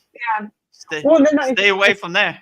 I saw people on YouTube and they seem to be a lot of young females saying that he's dangerous and he's a scam artist. And some of these spiritual people on YouTube, I kind of feel like they're being bought out. I feel like I don't know. This is my suspicion that they're not real, that they're being paid. I don't know, somehow that I don't know. I'm going down a rabbit hole. the YouTube space is full of charlatans and snake oil salesmen and Brooklyn Bridge salesmen, whatever you want to call them. That's actually why I started the Kriya Yoga School. I would see these YouTube videos and they would talk about Babaji or the Himalayan yogis are doing this. And I was like, what? I've never seen that in my life, you know? And I'm actually boots on the ground. Like, I never seen them do any of this. This is all fake. This is all. And what's the worst part is they deem themselves as like authentic and real, right? But what my guru said, I always take to heart. He says, if you want to learn Kriya Yoga, learn from somebody who has name diksha, like Yogananda or these type of people. These people have a real parampara and a lineage. If you learn from somebody named Bob Smith, of course they don't know what they're talking about. They're just trying to Frankenstein some YouTube videos that they saw. They have no clue. You know, they have no experience. They're just talking out of turn, let's say it like that. So when these type of people try to, in yoga, we try not to be judgmental, right? Yeah. You know, like no matter how I feel about other people, good for them. You know, I'm going to do my thing. You do your thing, but don't try to throw your poop over here. You know what I'm saying? Because it's easy for me to be like, who's your guru? Show me. Well, my guru is Sadhguru. Yeah, really? Show me a picture with you and Sadhguru. Show me. With my guru, I can show you thousands of pictures, right? Every week in our class, it's a picture of me and my guru. So when unauthentic people start pointing out authentic people, you know, that's when it gets kind of crazy. But I'm not judging them. I like whatever, do your thing, but just don't come over here with that because you won't like the answer. My guru used to say, non-Kriya Yoga people being Kriya Yoga policemen is a real joke, you know, like we're actually Kriya Yogis. We actually do this. We live this, you know. You trying to tell me how I should live? Get out of here. You have no clue, you know. I don't want your trash to become my trash or your narrative to become my narrative. And, you know, everybody piling up on this guy for what, you know? Yeah, if he's trying to help people, let him help people. Why not? You know, who cares? And who are you to be the policeman of Kriya Yoga practices? You know, wait a minute. This isn't authentic. You know, if it doesn't resonate with you or make you feel good, then go do something else. Go watch TV. Go eat Cheetos. Go listen to mainstream media. You know. Go to that slot machine of social media and believe everything they say wholeheartedly, right? I mean, in this day and age, who even knows what's real? You know, nothing's real. AI can make a real looking thing.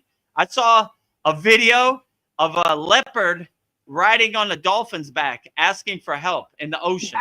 And I was like, and people really believe this. They believe a leopard would ask for help from a dolphin in the middle of the ocean in Antarctica. Like, what?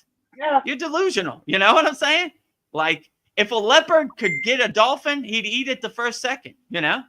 That's like I said, somebody said there was a big naga, a big snake, a serpent in Satu Pond Lake. I said, if it was true, it would have ate me the first second. I swam in there every day of my life. Never saw it, Yeah. you know?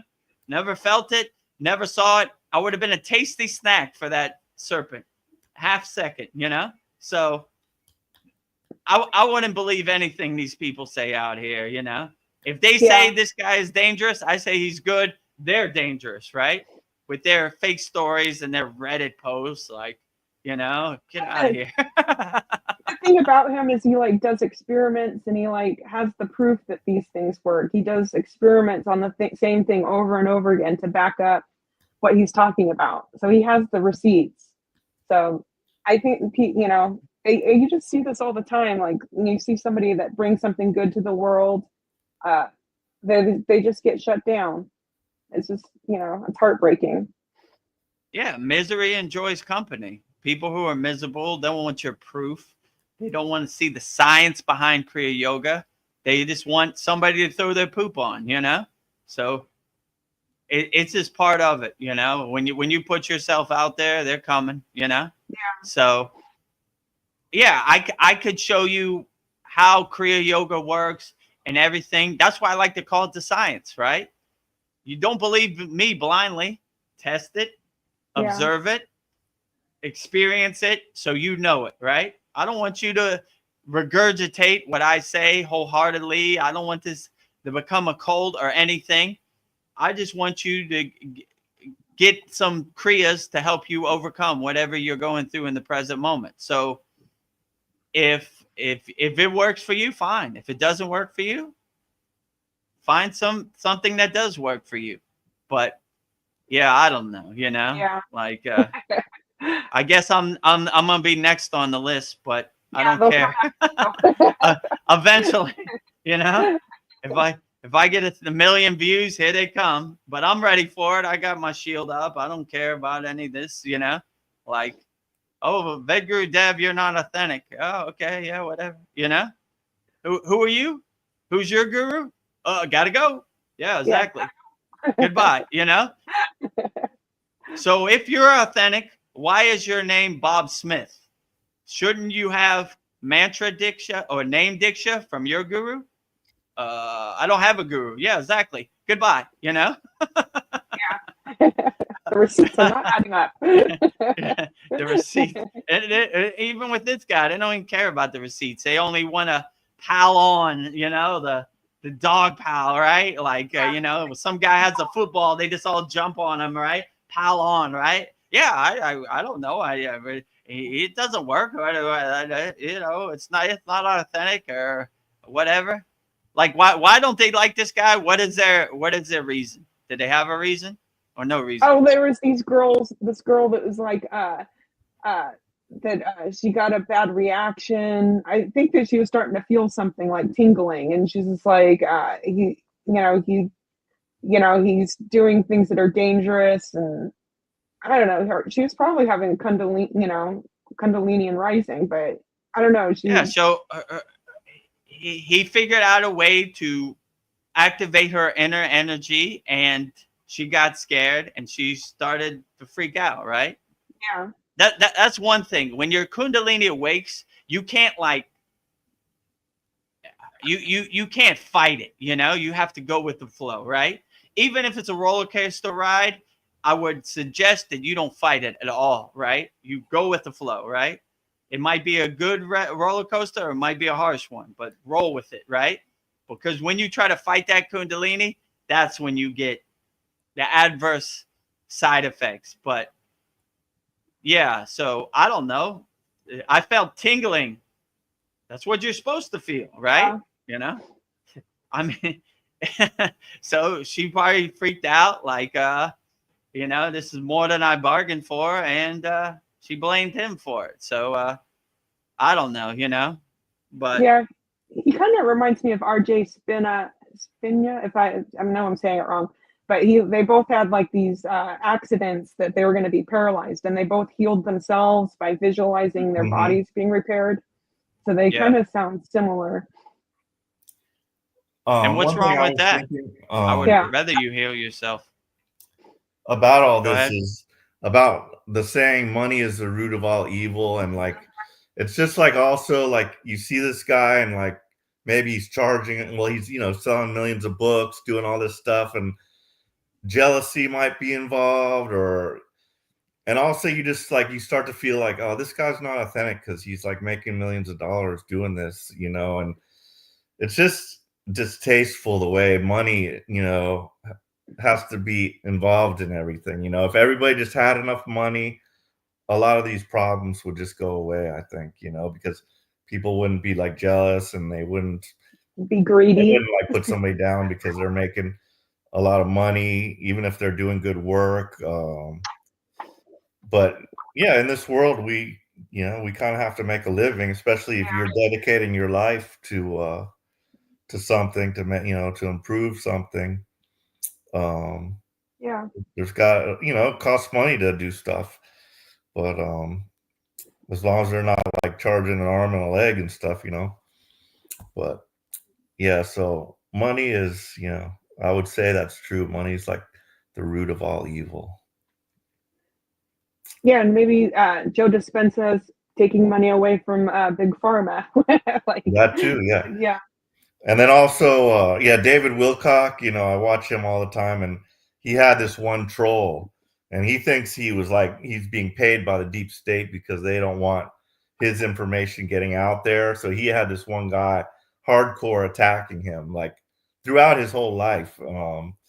And he's filing a lawsuit again. He had to hire people to monitor his thing because this guy's like a troll, and you have to have people to look out for it. So Yeah. it's a jungle. That girl might have just been paid to That's what I was thinking. to say that,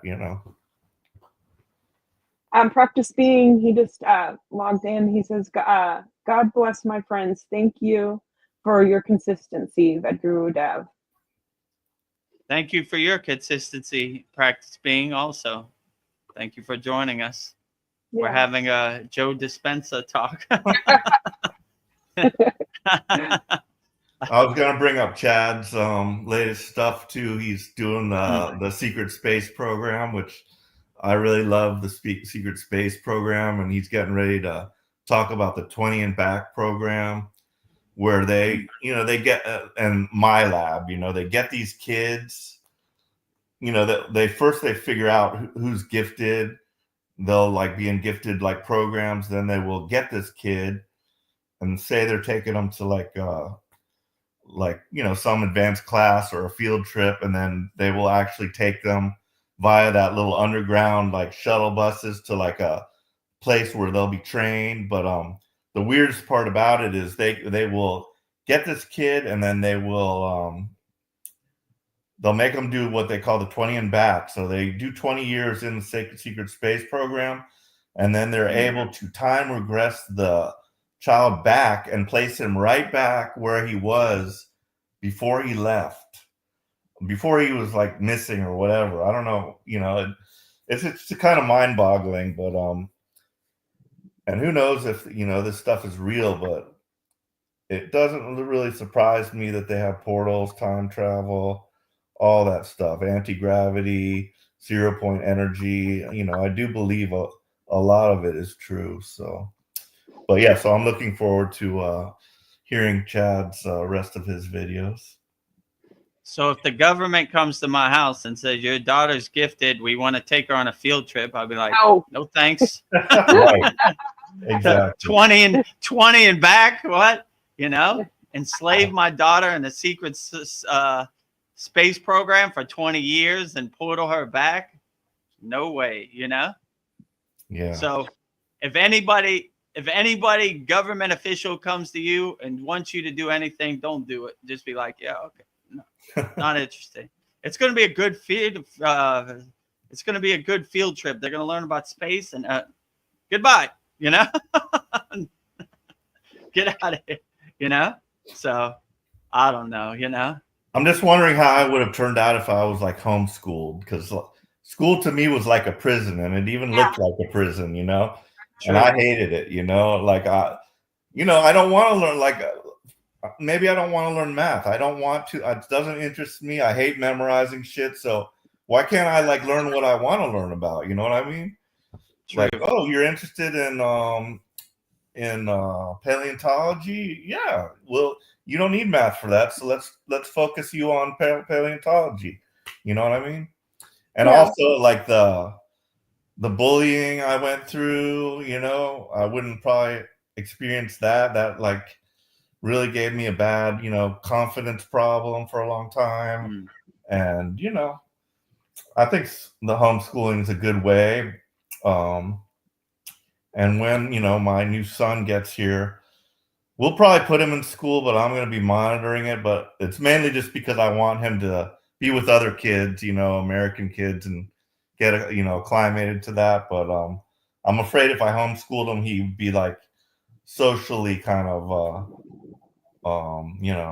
isolated. But some of the yoga girls do homeschool, and they have programs. They take them out to this farm and stuff. So, but yeah, I definitely think the education system's broken for sure, and they just brainwash you in there. Yeah, true. Condition you. How old is George Washington's wooden teeth? Who cares? How's that gonna uplift me in the present moment? It's not, right? I don't want your history to become my history, if you know what I'm saying. I don't want nothing to do with this, So like Veronica said before, I think it'd be a lot better. The schools were teaching you how to meditate, how to breathe, how to master your mind, these type of things. Do some light asanas to, help your physical body. More of a spiritual process in school, These are lifelong lessons that would help you to integrate into society and help you overcome, the conditioning, the anger, the jealousy, all these lower emotions. So yeah, we'll see. But they don't care about us. So I'm not trying to hope that they come and save us also, I'm gonna save myself. I'm gonna do my own inner work. I now have a question because of what Practice Being said about consistency and why it's important. I'd like you to discuss why it's important. And yeah, I don't know. It could just be personality types, but I'm a very consistent person. You'll find me at that yoga class. Unless I have an appointment or something, I'm going to be at that yoga class every day. And I like to be here as well. Sometimes I don't want to appear on camera, but that we all kind of probably have that sometimes. But I'll at least be on YouTube watching or whatnot, So I think consistency is very important. So what do you think about that?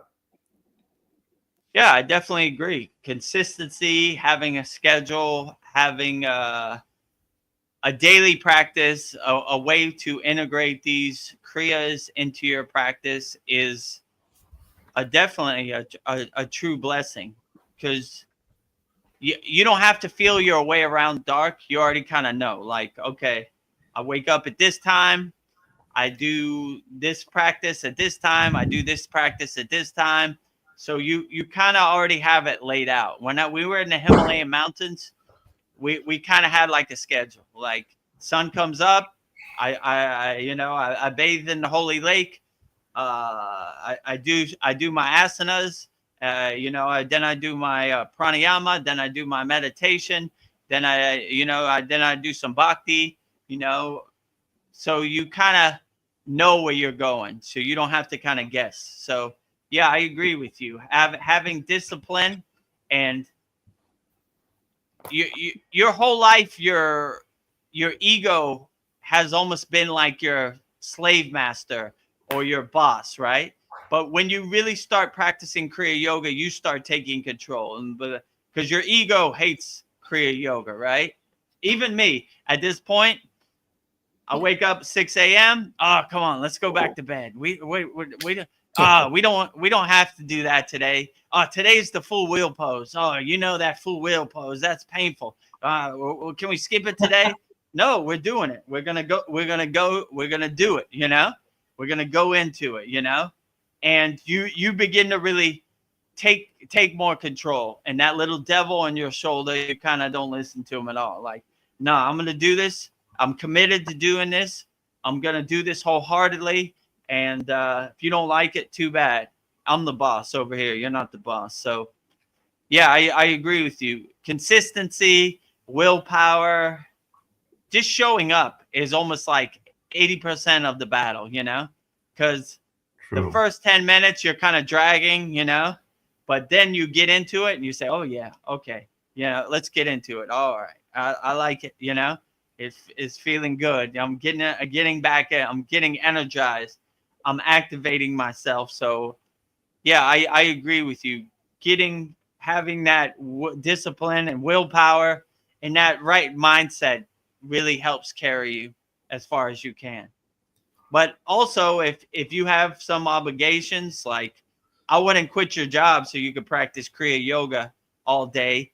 I would have one foot in and one foot out. So I would figure out a way to the practices of the Kriyas that really uplift you to integrate those into your daily life. So it carries you through the day. So even though you're not sitting on your meditation cushion, you're carrying that meditative state 24 hours a day, you know? Even though you're not doing the pranayama practice, you're breathing slowly and gently throughout the day. So it's all these practices are carrying you and you're integrating them into your daily life. So yeah, I would definitely try to integrate as many kriyas and practices and these are lifelong practices that help carry you through your life. So if you integrate them in your life, you'll live a more calm, peaceful, happy life, you know? Yeah. So Yeah, do you think these are traits that we're born with, or it could be cultivated by people? I'm just wondering why sometimes there's not a lot of participation or whatever. Maybe it's just that people are too busy. I know that is like the deep state's whole game. They want to have you so busy that you do not have time to think about what's going on or even question why they're doing this, why they're doing that.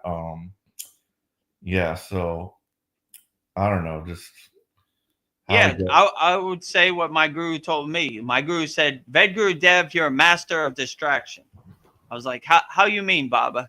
He's like, your whole life you've been carrying around all these things that have no meaning. Like George Washington had wooden teeth in 1825. And how does that serve you in the present moment? It doesn't. It's just other people's narrative are becoming your narrative. And you start identifying with these things like I'm American, or my football team is better than your football team, on and on and on. And you realize none of these kind of things serve you in the present moment. So you kind of start taking the trash out to the curb and just not carrying that trash no more. So all these distractions that you've accumulated in your life, Kriya yoga is a good practice to kind of start detaching and letting it go and see, I'm going to focus on what serves me in the present moment. I know they want me to take the bait. They're stealing my attention. They're farming my attention. I don't want to give it to them, you know? How does this serve me in the present moment? This is a good affirmation for everybody. How does this serve me in the present moment? It doesn't, right? Like you could see 95% of the stuff out there in the world, you could say that about. Like it doesn't serve me, you know? I know they want me to be distracted. They don't want me to do my inner work. They hate spirituality or yoga or whatever spiritual practice you have. It's woo woo mystical to them, but who cares? You know, I don't want my slave master's narrative become my narrative. Like, let me tell you a story about the moon. No, thanks. You know what I'm saying? And why would you? Some people, they're so lazy that they just are so tired from work that they just regurgitate whatever's on the news. And that's their overall plan, right? Do not think we've done all the thinking for you. Only regurgitate, regurgitate, regurgitate, regurgitate. So, but being aware and being awake of their playbook or their 3D chess is pretty much most of the way home. Like I said, when they say go right, I go left. When they say this guy's dangerous, I say he's probably pretty good, you know? So whatever they're saying, I don't want to regurgitate the habitual liar's narrative. Liars are going to tell lies, you know? So anybody is trying to help you do your inner work or do better, why not, you know? And if he charges too much for you, don't buy it, you know? Yeah. That's why we have the Kriya Yoga School, the free one, right? Right there, freekriyayoga.com. I don't want money to be a barrier to entry for you to get help. Go in there. There's, I don't know how many free members we have, 350, right? And go in there and get some help. We'll give you some basic techniques. If you want to go to the next level, you know, we have a paid school. If you don't, it's perfectly fine, you know? No pressure at all, right?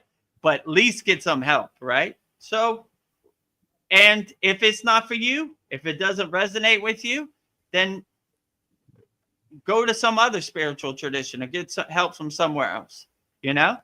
But get some help, you know?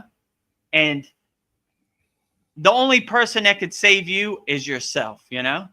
No one's going to do the inner work for you, you know? They're always trying to sell you some stuff that's making you happy. But if you realize happiness is inside you as you, then you don't fall for their bait or their trap, you know? So I think it's kind of funny. Like, he's not real. He's not authentic. Really? When I thought about it, what is authentic, right? Yeah. Oh, this Big Mac, it tastes so great, right? It's the greatest hamburger ever made, right? No, it doesn't. It tastes cardboard. Not authentic, right? You could say that about any marketing on TV, right? The iPhone 16 will make you happy. No, it's not. It's a piece of plastic. Happiness is inside me as me. You know? Apple's not authentic. You know? What couldn't you say? I mean, you could say it about anything. The president said he was going to release the Epstein list. I haven't got it yet. Not authentic, you know? So if you really think about it from that perspective, what is authentic? It's all Maya delusion, as they would say in yoga, right? All this is a monkey show. It's a clown show. I don't believe none of it, right? A non-authentic person is going to try to tell me what's authentic. This is the craziest thing I've ever heard, you know? Like, these aren't real Kriya Yoga techniques. Okay, show me what is real, you know? Gotta go. Yeah, get out of here. So, you know, so you begin to see the Wizard of Oz behind the curtain, right? I don't want other people's narrative to become my narrative. And I'm trying to take authenticity from non-authentic people, right? My guru used to say, how would he put this? A non-realized person can't tell a realized person how to be realized, you know? It just doesn't make sense, you know? Like, so use your own discernment and use your own discrimination, what is real and what is not real. But I agree with Paul. There's so much distractions out here. There's so many psyops. There's so many meteors hitting your atmosphere all at once. So if you need some techniques, go to the free Kriya Yoga School. We have free motivational videos on our YouTube channel at Vedagurudev. And if you want to join us in the paid school, that's perfectly fine, but no pressure, right? It's up to you, right? I'm not going to upsell you. I don't have a magic wand where I say I'm going to enlighten you. I'm going to give you some techniques that hopefully get you the results you want. But you're going to have to do the inner work. No one can magically enlighten you by touching a magic wand in your head and say, congratulations, you're enlightened, you know, give me $5,000, you know. So it just doesn't work that way. You're going to have to do the inner work. You're going to have to be disciplined, and you're going to have to, you know, find a way to integrate it into your daily life. But if that sounds good to you, all the information is on the screen, you know. But don't let anybody tell you, think anybody's going to come in to save you. Save yourself. Do your own inner work, and you'll be thankful for it. Definitely, you know. So I'm a perfect example. I drank the Kool-Aid, you know. I was in the Maya delusional world before I got on the path of Kriya Yoga. I believed everything the government said, you know. They help us, you know. They're protecting and serving us. Once I became more aware, I said, nah, no thanks, you know. I'm going to save myself. I'm not going to wait for somebody else to come save me, you know. So do the inner work, save yourself, uplift yourself, have some tools in your toolbox, some kriyas, some techniques in your pocket. When something comes about, you look for the opportunity to overcome. But yeah, they definitely don't care about us. Let's say it like that. Nor do I want them to care about us. The liars are going to tell lies, you know, and I let them tell their lies. Go ahead. Yeah, go ahead. I don't believe it, you know. So anybody tells you dolphins are dangerous, they're dangerous. Anybody that tells you somebody whose favorite book is Autobiography of a Yogi is dangerous, they're dangerous, you know. So just see the Wizard of Oz behind the curtain, you know, and get your dog Toto to bite him in his ass because he's a liar. And when you see those monkeys flying around with the wings, hide under your bed. There's a lot of monkeys with wings, evil monkeys out here, you know. They're trying to farm your attention. They're trying to steal your attention. Don't give it to them, you know.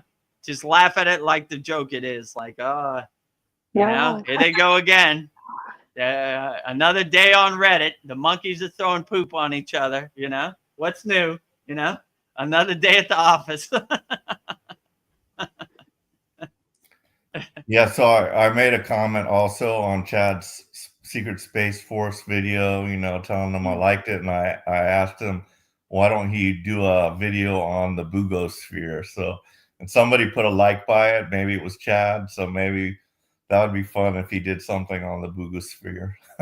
Yeah, we want more Bugosphere videos. We have a lot of questions, right? Yeah.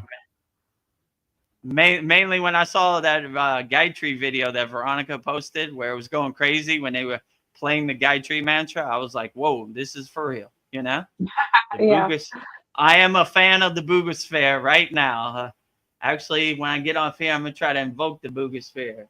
Bugosphere, if you're in the sky in Thailand, I'm calling you, you know? I have Gayatri.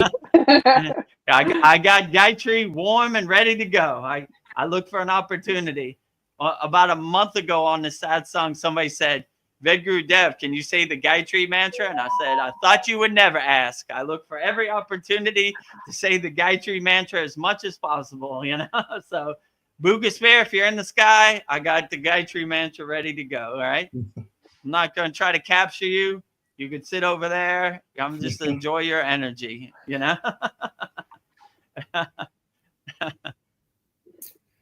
Yeah, so they're in the Maya delusional world, they're going now after Obama hardcore. And I love Tulsi Gabbard. I don't know if you all know who she is, but she's like a senator from Hawaii. I think she was promoted to, like, I can't remember what her title is now, but she was a senator, but she's got this white streak in her hair that I really like. It's kind of weird. Yeah, I know that. Yeah, so, I know who you're talking about. Yeah, I really like her, and she went after Obama hard. You know, like they're coming after Obama now. You know, she used to be a Democrat too, right? Now she's I think so. Yeah. But I really Yeah. like her. I can just I can feel, somebody's energy. When I see her, I'm like, Yeah. she's genuine. I like her. I would vote for her. But Yeah. like, hopefully Lucy won't pull the football again. But I think she's actually Hindi or her. I saw something. She was talking about the Bhagavad Gita. Like I think she's. I don't know. I have to research that, but could be. yeah, she might be like half Indian, or Yeah. I don't know. Maybe I'm off on that. Maybe Could check. be. So but yeah, these people are civil servants. They should help us. They should fight for us, not fight for big pharma or the military industrial complex or none of that. They should fight for us, right? So if you're a cockroach out there, I used to like when my father would say, he said when the C word happens, he goes, I like it. I go, why? He goes, because the light is on the cockroaches. When you go in the kitchen in the middle of the night and you turn on the light and you see the cockroaches, that's what it is, right? If you're out there, you're lying, you're hiding, you're hurting children, you're doing whatever, we're coming for you, whoever's holding up the black flag, your days are numbered, right? No evil, helping people, loving people, being kind to people, I saw that Trump said no more war when I get in office. So let's get it going, Let's do it, Let's anybody who is doing anything illegally or helping the elites or whatever they're doing, shine the spotlight on them, Whether it's Obama, it's Republicans, whoever it is, Let's get it out there. I want to know, right? No more. I want disclosure tomorrow, right? No more Lucy with the football, like Paul said, right? Charlie Brown, today's the day we're kicking the football. And if I have to teleport myself and hold Lucy, come on, Charlie Brown, kick it. I can't hold it much longer. Yeah, there we got it. Touchdown, field goal, Charlie Brown finally kicked the field goal after hundreds of years and no football kicking. We want a field goal today. So give us that field goal, Charlie Brown. No more pulling the football. No more thinking for us. That's what I hate the most, right? Yeah. I can't tell you about aliens. You're going to jump out the window. You're such a stupid NPC. You're going to jump out the window. Give me a try, That's how they look at us. I mean, that's ridiculous. You work for us. Tell us everything. I want to know everything. Well, I can't give you the Epstein list. No, I want it now.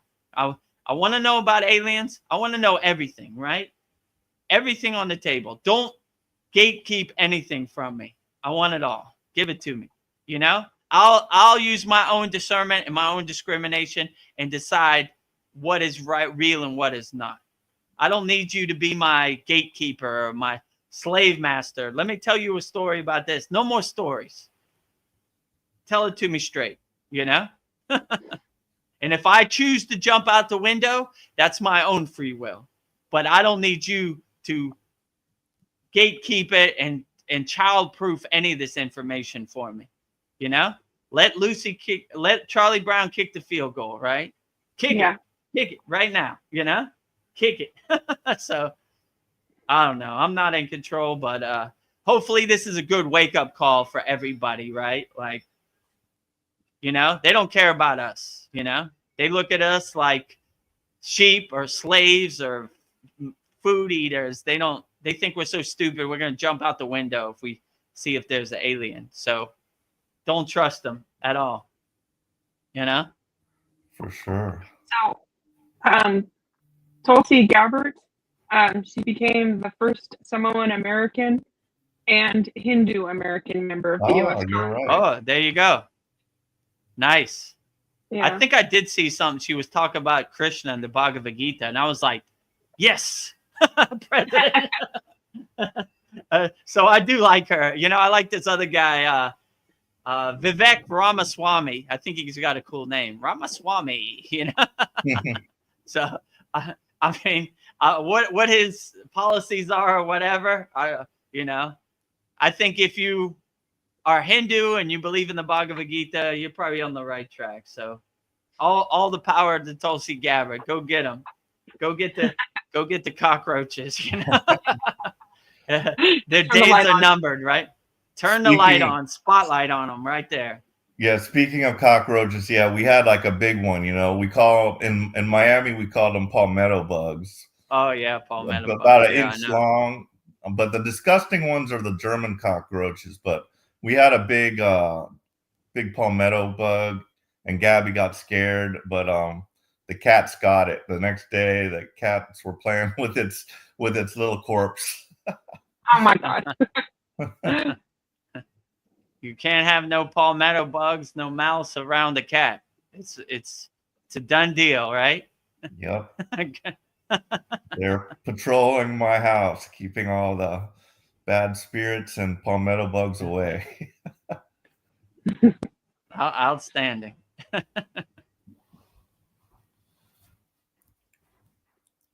Well, I like what you said about consistency, because I look for people that, I don't know, I feel like consistency is integrity too. And like, okay, this person's going to keep showing up for me. So that's a good thing to have. It's just like you follow up, you keep doing it. And I don't know, like somebody with natural born ability and then somebody who just does the work every day, the person that does the work isn't going to succeed, not the person with the talent that does nothing with it. So I think consistency is important. Yeah. I mean, I'm a living example. Like I just did the inner work. I just committed to it. I had the discipline to do it, and here I am. But I'm no enlightened yogi from birth or come from no yogic family. I just integrated the techniques into my daily life, and here I am. So I just showed up every day. I just have that energy. I don't give up, right? No matter what happens, I don't give up, Yeah. No matter what happens in my day, I still post the Babaji quote on YouTube, and I post like a Satsang excerpt, like edit out of these. So it might be a little late or might be a little early, but I'm still coming, Some days I'm like, all my energy is spent, right? By whatever, 11 p.m. But I was like, oh, I didn't get that Babaji quote. Oh, all right. We got to do it. People depended on it, right? I don't know who's going to see this. I can't give up, So no matter what happens, I always try to show up and never give up, no matter what happens. And I always think of that. No matter if it's the end of the world, don't let anything shake your samadhi. So like I always say, if I could do it, anybody could do it. So I'm no supreme enlightened yogi or any of this stuff. I just did the inner work, And if you don't know how to do the inner work, just everything's on the screen right now, So yeah, I like when my guru said, I said this many times, so if you heard this before, I'm sorry. My guru said, when's the best time to plant a tree? Best time to plant a tree is 10 years ago. When's the second best time to plant a tree? Today. So if you didn't plant a tree 10 years ago, you could still plant a tree today. Let's get started. Let's integrate some of these kriyas into your life. We have a free Kriya Yoga school, freekriyayogamasterclass.com. And if you enjoy it, you see the value in it, and you want more, go to kriyayogamasterclass.com, and we'll master the supreme science of Kriya Yoga. But yeah, if I could do it, anybody could do it. So I don't want anybody to say, I can't relate to Vedagurudev. He's a Himalayan yogi. I'm American just like you. I'm a Western person just like you. All I did was the inner work. So if you do the inner work, who knows? You'd probably be a better yogi than me, So let's get started. Let's plant that tree and let's get to work, Money should not be a barrier to entry. We have a free Kriya Yoga school. Go there, freekriyayogamasterclass.com. We have over 350 people from all around the world practicing, so that's great. And we have a lot of people from India, so we get the thumbs up approval from India. So that's good, you know, because they don't give the thumbs up to many people. So I'm good. Thank you for your support, India. And yeah, let's get to work, you know. But no pressure. I'm not going to try to sell you a dream. You're going to have to do the inner work, you know. That's the only way to get to enlightenment. No one can do the inner work for you. If it's not effective and you don't get the results you want, just cancel, you know. But I'm going to try to do my best to get you the results and for it to be effective as possible. So that's all is said. That's the end of my rant. As far as also consistency, like I've added the cold shower thing to my routine, and I like that. Good. So yeah, I have not stopped doing that since I first said I was going to try it. And I like this new technique that I learned from the guy from Meditation Steps, Dada Sadananda. And, you know, he said, put the cold water on your stomach first, you know. So I do that, and that makes it a little easier. I don't scream as much, you know. Like I did when the water just hits my head and goes down my whole body. But yeah, just a little bit on the stomach for, you know, 10 or 20 seconds, and turn around, back, and then head. So that helps. But you know, that I found a benefit from that, so I've added it to, you know, my bag of tricks, my yoga hacks, if you will, and I like it. Yeah, I would agree with you. When I bathed every morning in the Himalayan mountains and Satupon Lake, you could call me Ric Flair when I got in that water. I was like, woo! But it's like the first 10 or 20 seconds, you know? It's like that jump starting the battery. It's like, yeah, woo, you know? But then once you get over that 20-second barrier, it becomes good. I mean, I don't know. I'm more moved around. I guess I stayed there for a couple seconds to get my bearing, and then I swam across. And you know, they have what it's called. It's called the Trinity, right? The right side is Vishnu. The top side is Shiva, and the left side is Brahma. So you know, like the trident, right? The three sides. So you would swim this way, this way, this way. So I kind of made the yantra triangle in the Himalayan lake. But yeah, I know what you're saying. That really jump starts the car when you first get in there, right? Especially, I mean, I don't even know how it wasn't frozen. It was like 1 degree over freezing. So it was like 33 or 32 degrees, right? Like it was brutally ice cold. So, but yeah, when you get in there, call me Ric Flair, because I got in there and it was like, woo! You know? Then you do like your Kalapabati breath or your fire breath, you know, you kind of heat yourself up, you know. So get that train kind of moving, right? Slow and starting from the train station, working your way up. But yeah, I agree. Once you really make it a habit of taking a cold shower or going in an ice bath or whatever it is, it really jumpstarts your day, you know? Like it really gives you that cold shock protein and these inner energy. It wakes up your body, right? Especially early in the morning when you're like half asleep. When that cold water hits your body, whoa, you are not half asleep no more. You are wide awake. So it shakes off the rust. It shakes off, you know, like the fatigue in your body when you first wake up, right? So if you want to jumpstart the engine right off the bat, take a cold shower or an ice bath or however you want to do it, because that's what I did, and that really helped me in the Himalayan mountains. So I miss my cold swim in the Himalayan mountains, you know. Yeah, even like in Thailand, the water's probably not that cold because it's just a lot warmer there. So the water in the pipes probably doesn't get as cold as it does here, I would think. I mean, I Yeah, noticed for that in the sure. Philippines, but I also wanted to ask you how the weather was there because yeah, the Philippines is under some type of weather alert. The kids are not going to Right. school, and Oh, yeah, there's a typhoon in the area, a lot of flooding. How is it over there?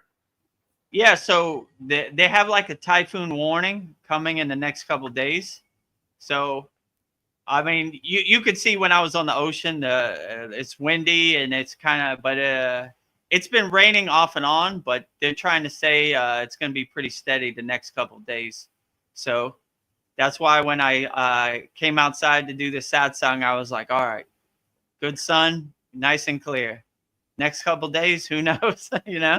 So, but in Thailand, it'll rain for like an hour very hard and then it'll stop. So they do have some kind of flash flooding and some kind of typhoon, but we're lucky today. And we were lucky, yeah, on the Soul Talks on Sunday, right at the last 10 minutes, it started to rain pretty hard. So that's kind of why we wrapped it up. And if you could see, after we stopped, I had an umbrella over my head and I was trying to move all the equipment into dry places. So yeah, maybe there is a typhoon. Right now, you can't go to school in Philippines because of typhoon. Correct. Oh, so that must be pretty hard. So Philippines is like almost parallel to Thailand. It's like it's out in the ocean, it's an island, but it's pretty parallel. So if Yeah. it's coming that way, it's probably coming this way. Or sometimes it's like a hurricane. It like goes up to like Vietnam or China. So or Hong Kong. It just depends. So hopefully it veers up. Yes. But it's okay. It's part of it. That's part of living in Southeast Asia. Monsoon season. I mean, when it rains, it really rains. Like it comes down. Like so. But yeah, we'll see. Well, I'm gonna hit the sack, guys. I might tune into YouTube. Last time I was like waiting for you all to put me to sleep. You all started singing, and I shot one last text off. I'm like, "You're about to, finish it," and I was like, "No, sing a little longer. I haven't got to sleep yet." Oh yeah, we had to wrap it up. It's looking sketchy. Yeah, the Oh, I know. typhoon was coming. It was kind of a little joke. I was hoping it would give you guys a laugh. Yeah, I posted it at the very end. I don't know. Yeah, I saw it pop up real quick. I'm like, oh, they saw it. Good. Maybe they're probably laughing about that. Yeah, we So, laughed about it afterwards. so then I will see you at Saturday's class. Well, tomorrow we have a holy Yagna fire. Oh yeah. Oh Thanks yeah. for reminding me. Yeah, that's true too. Yeah, tomorrow morning we have our Yagna fire. Make sure you send in all your requests, or if you want to change it, or if you want to go in depth like Veronica. I think I'm going to do that this time too. Actually, Yeah, I need to write. We need a school games win in October, in the end of September. So let me go into detail myself. That seemed to be pretty effective for Veronica. She got the job she's looking for. Great. So, it's probably time for me to update mine also. I've got a lot of stuff going on. Yeah. So just email me at Vedagurudev, or you could send it in the school DM, however you want to do it. Will do. Good night, guys. Hi. And Good night. you. Thank you too, Paul. Thanks for joining joining us. Sure. Thank you for being consistent and having the discipline to show up. My pleasure. Well, so how long have we been on here? I'm 2 hours and 18 minutes. Oh, it's about that time. Do you want me to play the Holy Yagna video? Talk about what we were talking about? Yeah, after I stretch my feet, we'll play it so people can know. Give me a second. Yeah. Windshield wipers. All right. Yeah. So what Veronica was talking about tonight, we have tonight for me, tomorrow morning for Veronica, we have a new moon holy yagnifier. And in the video Veronica is going to play right here, all of our members send in their problems and I read it out loud, or sometimes they want it private, and I burn it up in the holy yagnifier so it no longer serves them in the present moment. Like I said, Veronica gave me a whole 2 pages, went into great detail, street address, name of people, and when she went into that detail, it she I got got her what I request. wanted. So she got a dutiful employment. So if you want that and you want all your problems that no longer serve you burned up in the holy yagna fire, then go to kriyayogamasterclass.com and we'll gladly burn up your problems in tonight's new moon yagna. So this is the video from our last yagna fire. Number 1 on our leaderboard, Cal Spalding from Idaho Falls, Idaho, USA Public. Thank you to our beloved Vedagurudev for all you do in selfless service and all the time and effort and true blissful service in true spirit and heart of Kriya Yoga. You are. Vedagurudev, we appreciate you for making this Kriya Yoga school truly life-changing and a true blessing from Babaji himself to be a part of. We love and appreciate you always. Peace and blessings. May you enjoy this wonderful award on this wonderful day to praise and love our wonderful, beloved, loving, kind, peaceful, blissful Guru in heart of Babaji himself, which must humble thanks and much gratitude from all the Kriya Yoga School members in our hearts to yours. Thank you, Jai Babaji. And Kyle gave me this award and I printed it up today. So it says, happy, happy, happy Guru Purnima, above and beyond duty. Award to the beloved Vedagurudev. So there you see it. So thank you very much, Kyle, for the award. I appreciated it always. I laminated it. So I'm going to put it next to Veronica's picture. So burning all Cal Spalding's problems in the holy yagna fire. Jyoti, Jyoti, Jyoti Soyam. Jyoti, Jyoti, Jyoti Param. Swaha. So there it is, right there. So if you have some problems that are annoying you and you want to burn up, you can watch them all go up in smoke. No longer serves you. So that's a benefit of our paid Kriya Yoga School, Kriya Yoga Masterclass. So if you want us to burn up your problems in the holy yagna fire, go to kriyayogamasterclass.com and we'll gladly burn up your problems. Plus, we have weekly classes, hundreds of Kriyas, interactive community. The list goes on and on. So all the information is right there on the screen. So no pressure. Choose whatever fits you the best. But definitely get you some tools that help you navigate 2023 because it is crazy out here.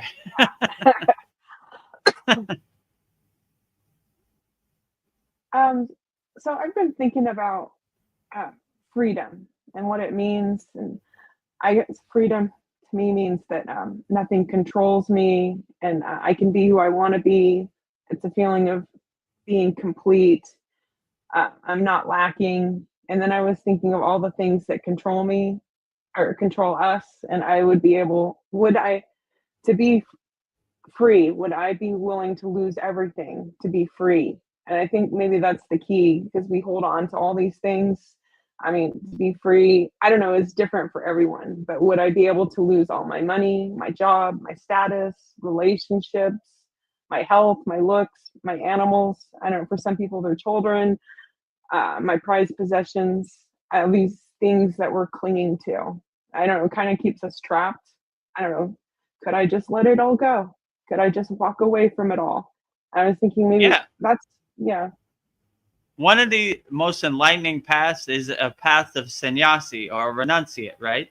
They renounce everything. They give up everything. They're not attached to even their physical body. So they let everything go. And that's a very freeing path, you know? It has its other obstacles, like you don't know where your next meal's coming from, or you don't know where you're going to sleep at night, but it's a really freeing path because you don't have these attachments that you think define you. You just go with the flow. You do whatever you want. You're a free bird. So yeah, that's why most of these people renunciate all their stuff. They don't hold on to it no more. They just let it all go and go where the spiritual path takes them. So it's difficult for a lot of Western people to imagine, but it's highly possible. But you're definitely gonna have to make some sacrifices, you know, to you know, yeah, certain things can't come with you. Well, most things, almost everything can't come with you. Yeah, like all these So things I can't take with me. So it's just like, but like money, it's like every month to pay the bills. It's just like, you're like, oh my God, do I have enough money? I hate that feeling. And it's just yeah, like, yeah, it's like, I wish I had just had enough money, like FU money, like I would be free. But it's just like I have to play this game we're in, this debt society we're in. It's just like I'm not free, and I just want to be free. And I don't know. I kind of feel like I have to just be willing to let it all go. Like a person that's like a millionaire, it's probably a lot of work to have all that money. What if they let it go? And they could make that money again, but they're not. We hold on to it with a tight grip. All these things. yeah, and that's how you suffer because you can't let stuff go. So you start to get in your own way and suffer, right? Like I can't let this go. I can't let it go. But when you start to become the detached witness, you begin to see you can let everything go. I mean, all the attachments you have, it's hard to unattach yourself to it because you think you need it or it defines you. But when you just blow it all up and just give everything away and go on the spiritual path, then you kind of realize you don't need none of it. But yeah, it's definitely difficult out here because you've been conditioned your whole life to think, you know, I need a car to go to work, and I need a this place to live, and I need this and I need that, you know. And that's how marketing works. They try to find what you need and they sell it to you, you know. That's how they get money. If you don't need anything, they can't sell you anything. So it's hard to be 1 foot in the Maya delusional world and 1 foot out. This was the hardest thing for me, because when my guru told me I had to go back into the Maya delusional world, I didn't want to do it because I already knew what it was, right? It's bills, it's gossip, it's jealousy, it's anger, it's consistent attacks on your consciousness. It's people stealing your attention, trying to sell you stuff you don't need. So it took the right mindset and the right tools to help me overcome that. But yeah, definitely it was not something I look forward to, and I still don't look forward to it to this day. You know, like the electricity's got to get paid. Well, no internet, no electricity, no live stream. So let's get to it. Yeah, like, okay, it will give me this. It's kind of like a balancing. I was a super sannyasi, you know, like no internet, no nothing. So Yeah. I got to have 1 foot in and 1 foot out and keep some sort of balance, you know, like just because I pay electricity doesn't make me less of a yogi, you know. I'm still a yogi, still walking the spiritual path, but I got to keep the lights on, you know. Yeah, I don't know. I love the idea. I can feel like letting things go. I just feel so light. Just like, yeah, if I could just let these things go, I feel light. you know, one of the highest goals in Kriya Yoga is called moksha, which is liberation. You know, my guru always said, travel light, my friend, travel light, no baggage, right? Clothes on your back. This is the sannyasi path. And my guru was a sannyasi. So like, he walked the walk and talked the talk. He actually did it, you know? So traveling light feels like a great thing, you know? When you show up at the airport with a big suitcase packed to the rim and, you know, it's too much baggage. You don't need all that stuff, you know? Travel light, my friend. So when I take the divine flight, they ask me, where's your baggage, sir? I'm going to say, no baggage. Clothes on my back. Traveling light. So it is super freeing, and it's a super weight off your back not to have all these attachments or all these things you need to carry. So travel light as you can, my friends out there. Be a minimalist, you know, much as you can. Yeah. I was thinking about my first apartment. I didn't have anything. It was like the bare minimum, and I just wanted to get things. I wanted to fill that apartment up with things. And now I think all this stuff is dust collectors. It's just like I want less things. Like, yeah. Like, I agree with you. In my cave, all I had was just me, myself, and I, you know, a couple other yogis, but I didn't collect them. They collected me. Yeah. Yeah, you know, you have some ritualistic things in there, some pictures, or, you know, like an altar. But besides that, pretty bare minimum. Alone with your thoughts in the Himalayan mountains, doing the inner work. Yeah, and I think like the less things you have, you like value them more. You like take care of them more instead of, it's like, that you appreciate the things that you do have, like the less that you have. I don't know. Yeah. Feel like less is more. You appreciate everything you have more. So yeah, less is more for sure. Oh, Paul, he just emailed you his updated yagna request, just to let you know. Okay, great. When I get off here, I'll be sure to print it up for tonight's yagna fire tomorrow morning in America. Jai Babaji. Jai Babaji. Well, something, I don't know. I just like, I have an appreciation for, like, at work, we have fresh watermelon on the salad bar, and I had it, and I was like, the most delicious watermelon I've ever had. It was so sweet. And I was just thinking, oh yeah, and before we started, I had a handful of cherries, and they were really sweet. Nice. And I was thinking, I don't know, like living in California, sorry, I have access to all this great produce and fruit. And if I lived in Alaska, like fruit would be a luxury. And I think, you know, people take it for granted. And they're like, wow, this is amazing. I have access to all of this. And, I agree. Yeah. I live in a place, Thailand also. Pineapple, coconut, watermelon. Yeah, they have these guys who have like a motorcycle, and they have a sidecar, which is like a fruit kind of stand, right? So anytime yesterday I saw the watermelon guy, I got some watermelon, and it was glorious, right? Same thing. I was like, oh yeah, watermelon. What a beautiful thing. You know? Right? So sweet. Coconut, pineapple, all that stuff. Dragon fruit. So yeah, you know, but yeah, I agree with you. I remember when I came down from the Himalayan mountains and I took a shower. It was so glorious. I couldn't believe it. I was like, woo! Yeah. I mean, nice. I guess I took a bath like in the Himalayan mountains, but that was different. It wasn't like a bath. It was like, you know, like, but like this was like a hot water shower, and the brutal elements of the Himalayan mountain, the freezing cold. And I was like, oh, so glorious, man. You know, like the things you take for granted when you don't have them for a time, you really see the beauty in it. Like, whoa, this is outstanding, you know?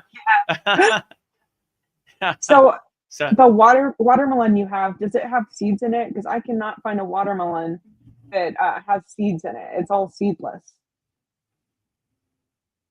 yeah, it has seeds, but I think they take it out for you, right? So Yeah, it's like they've learned how to like grow watermelons that are like seedless now. And I remember as a no, kid, no, I'm it was saying like, the watermelon in Thailand has seeds, but they pluck it out for oh, you. okay, The guy okay. does. Yeah. So it has seeds. But they take it. That's cool. Yeah, I don't know. Another thing I do is like I'll like if I have a really good piece of fruit, I just save the seeds. So in my kitchen, I have a bowl full of seeds. And Oh, nice. I was thinking when I have some land, I'll just start planting all these fruit trees. And I was thinking because I've Oh, that'd be great. sucked the fruit off the seeds, I have like it has my DNA on it. I had this thought like this fruit when it grows, this tree grows, it'll just be for me. Yeah. I don't know. I was thinking, maybe like it's a nice Yeah, idea. I have a mango tree right there. It's out of season, so it doesn't have any mangoes, but 2 months ago it had probably like 50 mangoes total. So that was cool. Yeah. Yeah, right there in my yard, and it grows really big from the yagnifier and the mantra japa. Yeah, I'll do that too. I'll sing to my fruit trees, my my mantras, help them grow big and strong and produce Yeah, lots of nice. fruit. Yeah, I don't know. And Paul was talking about his cold showers, but something I like to do is, I don't know, once a week, I call it like a spiritual bath. I don't know. But I get the water as hot as possible, and I'll add a little bit of, I add Epsom salt. Like if I have some oil, like eucalyptus oil or blue Yeah. lotus oil, whatever I have, just like a couple drops. So yeah, I for some reason I like oil, but yeah, and then I'll light some sage, and I have this thing I do. I'll start from my feet, Oh, so I put the smoke on the bottom of my feet, and then work up my one leg, and then do it on the other leg, and then I'll do the cool. chakras in like a swirl up to my crown, and then I'll do it over my arms, and then my hands. Oh yeah, and then my back. I like do like a shield around my whole body. I feel like that Oh, gets all the nice. negative energy out. And then I'll light a candle and turn the light off. And then I like to do the chakras in the bathroom because I feel like the acoustics are really good. But Oh, cool. I like doing the bija sounds and then like after I do it like a couple rounds, but I can feel the water vibrating. So the water likes the sounds of the mantra, the bija sounds of the chakras. So I'm like, I feel like that's a confirmation that this is working. But after this spiritual bath I feel really good. I feel like I'm clean from the inside out. It's a clean that I can't even describe. I feel like my inner self, my soul's clean. And then Nice. I'll take a cold shower after that just to rinse the salt off. So I just started doing this, but it kind of feels addicting. I really like it. But I'll try to do that once a week. So Yeah, yeah, outstanding. yeah. I don't know. I feel like I've just started like developing these little rituals. So I'm sure you have your rituals too. But I was just like, this feels good. I'm going to keep doing this. Yeah, if it feels good, keep up the good work. Yeah. Keep doing it. As long as it feels good, it's all right. Yeah. So I would definitely do it over and over. Yeah, I have Kriyas I enjoy, and I just lean into it, and I do it as much as possible, and enjoy it as much as possible, and do it as best as I can. So, yeah, outstanding. Yeah. Yeah. And something like, I don't know. I'm almost like 60. I'm almost halfway there. But like we were talking about the oil, like Dan Van Tree, but it's just like, I don't like buy moisturizer and like beauty supplies. I'll just do like a really good oil, like castor oil or olive oil or coconut oil, and I'll just rub that on. Well, first I like splash cold water on my face, and then I'll rub the oil on my face, my arms, my chest, and then I'll take like run the hot water, and then a hot towel and then just kind of absorb the oil into my skin. So, and, Nice. I don't know, I've been doing this for years and years, but people don't believe me when I tell them how old I am. So I don't know if I look like I'm 54, but but I feel like there's so many chemicals in these beauty supplies that women put on their face and stuff. I feel like it ages them. So I feel like you need to like keep it simple. And Yeah. I don't, and so, I don't know. I think I must be Indian in a past life, but I also do like this teeth pulling thing. Like I'll do coconut oil or like Mm, sesame oil and swish it around my teeth because I just liked how it like seemed like it made my teeth feel cleaner and my mm. breath smell better. But I guess this is Yeah. an Ayurvedic print thing that they do, and I've just did that naturally. I just started doing it because I liked how the Mm, coconut oil made my breath smell. But I was just, oh, this is interesting, and I never go to the dentist. My teeth, I have like perfect teeth, so I was thinking, oh, another confirmation that this stuff works. But I feel like maybe there's things we just do instinctively that we just know to do. So I don't know, like yeah, yeah. it's just I would agree with you. Like, there's certain things you don't know why you're doing it, but you just do it and it feels good, and then you see later. Like, I don't know, like Gayatri's mantra. I just did it because it felt good to me. Now, yeah, the other benefits, it uplifts the bogosphere, outstanding. But I don't know. I don't know why I liked it. It just resonates with me and makes me feel good. So anything you do that makes you feel good and uplifts you, and I would actually enhance it, lean into it, and cultivate it as much as possible. Do it more, do it as much as possible, no limit. So, yeah, yeah, there's definitely certain things and certain kriyas that I really like, and I really lean into it and do it as much as possible. yeah, and then like the breath. I notice like when I slow the breath down, I feel better. Mm, And I notice like when I'm upset, I like have to take breaths. Like there's yeah, something about the breath that like it calms me. It's like or like I'm having a nervous breakdown. I need to breathe.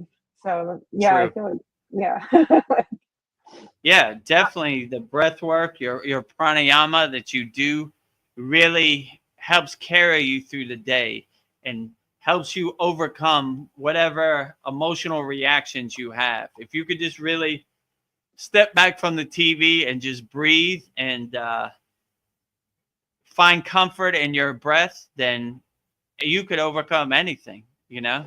Anything that you're going through. If you just breathe slowly and gently and like lean into your breath, then you will definitely have the power to overcome whatever you're going through. So I agree with you wholeheartedly. Most of the people that are in jail or get in a situation because they didn't take a few moments to breathe. There was a yeah, commercial I used to watch in America. It was probably in the 80s or 90s. It's like a public service announcement. The woman was cooking eggs and the baby was crying, and she was starting to get frustrated. And right when she went to hit the baby to make it stop crying, and right when she went to hit the baby, it paused and it said, "Before you do something you're gonna regret, just breathe. Count to yeah, 10 and breathe." And I always like that. Just breathe. No need to go to prison over nothing. Just breathe and walk away. It yeah. I ain't think worth we it, need to right? pause. Yeah, it's good just Don't to let pause. 10 seconds of your life throw away the rest of your life. Yeah, No need. You don't need the extra headache. It's not worth it. Don't need to show how manly you are or whatever. It's not worth it. Let it go. Let it pass. Not worth yeah. it. I know we So get upset. We don't think clearly. It's just like just to do that breath, just breathe. just breathe. Lean into your breath and find comfort in your breath. Oh, Paul gave us me a confirmation. He says that he also uses oil as a moisturizer, and he is Mm, 61 years old. No one believes it either. Yeah, yeah. I like oil on myself, you know? Yeah. So rub as much oil on you. And actually, I'm going to save my Amarita, the best oil ever. Right? Rub it all on myself. That's a good plan. I never thought about it that way, but that's a good, I got to figure a way to maybe just have contain it. like a place to put it in. Like a glass jar or something. Yeah. And Paul also, he does the Epsom salt hot baths also. Yeah, I just feel Yeah. like they purify my body. Yeah. Great. Yeah, just hot as possible. Yeah,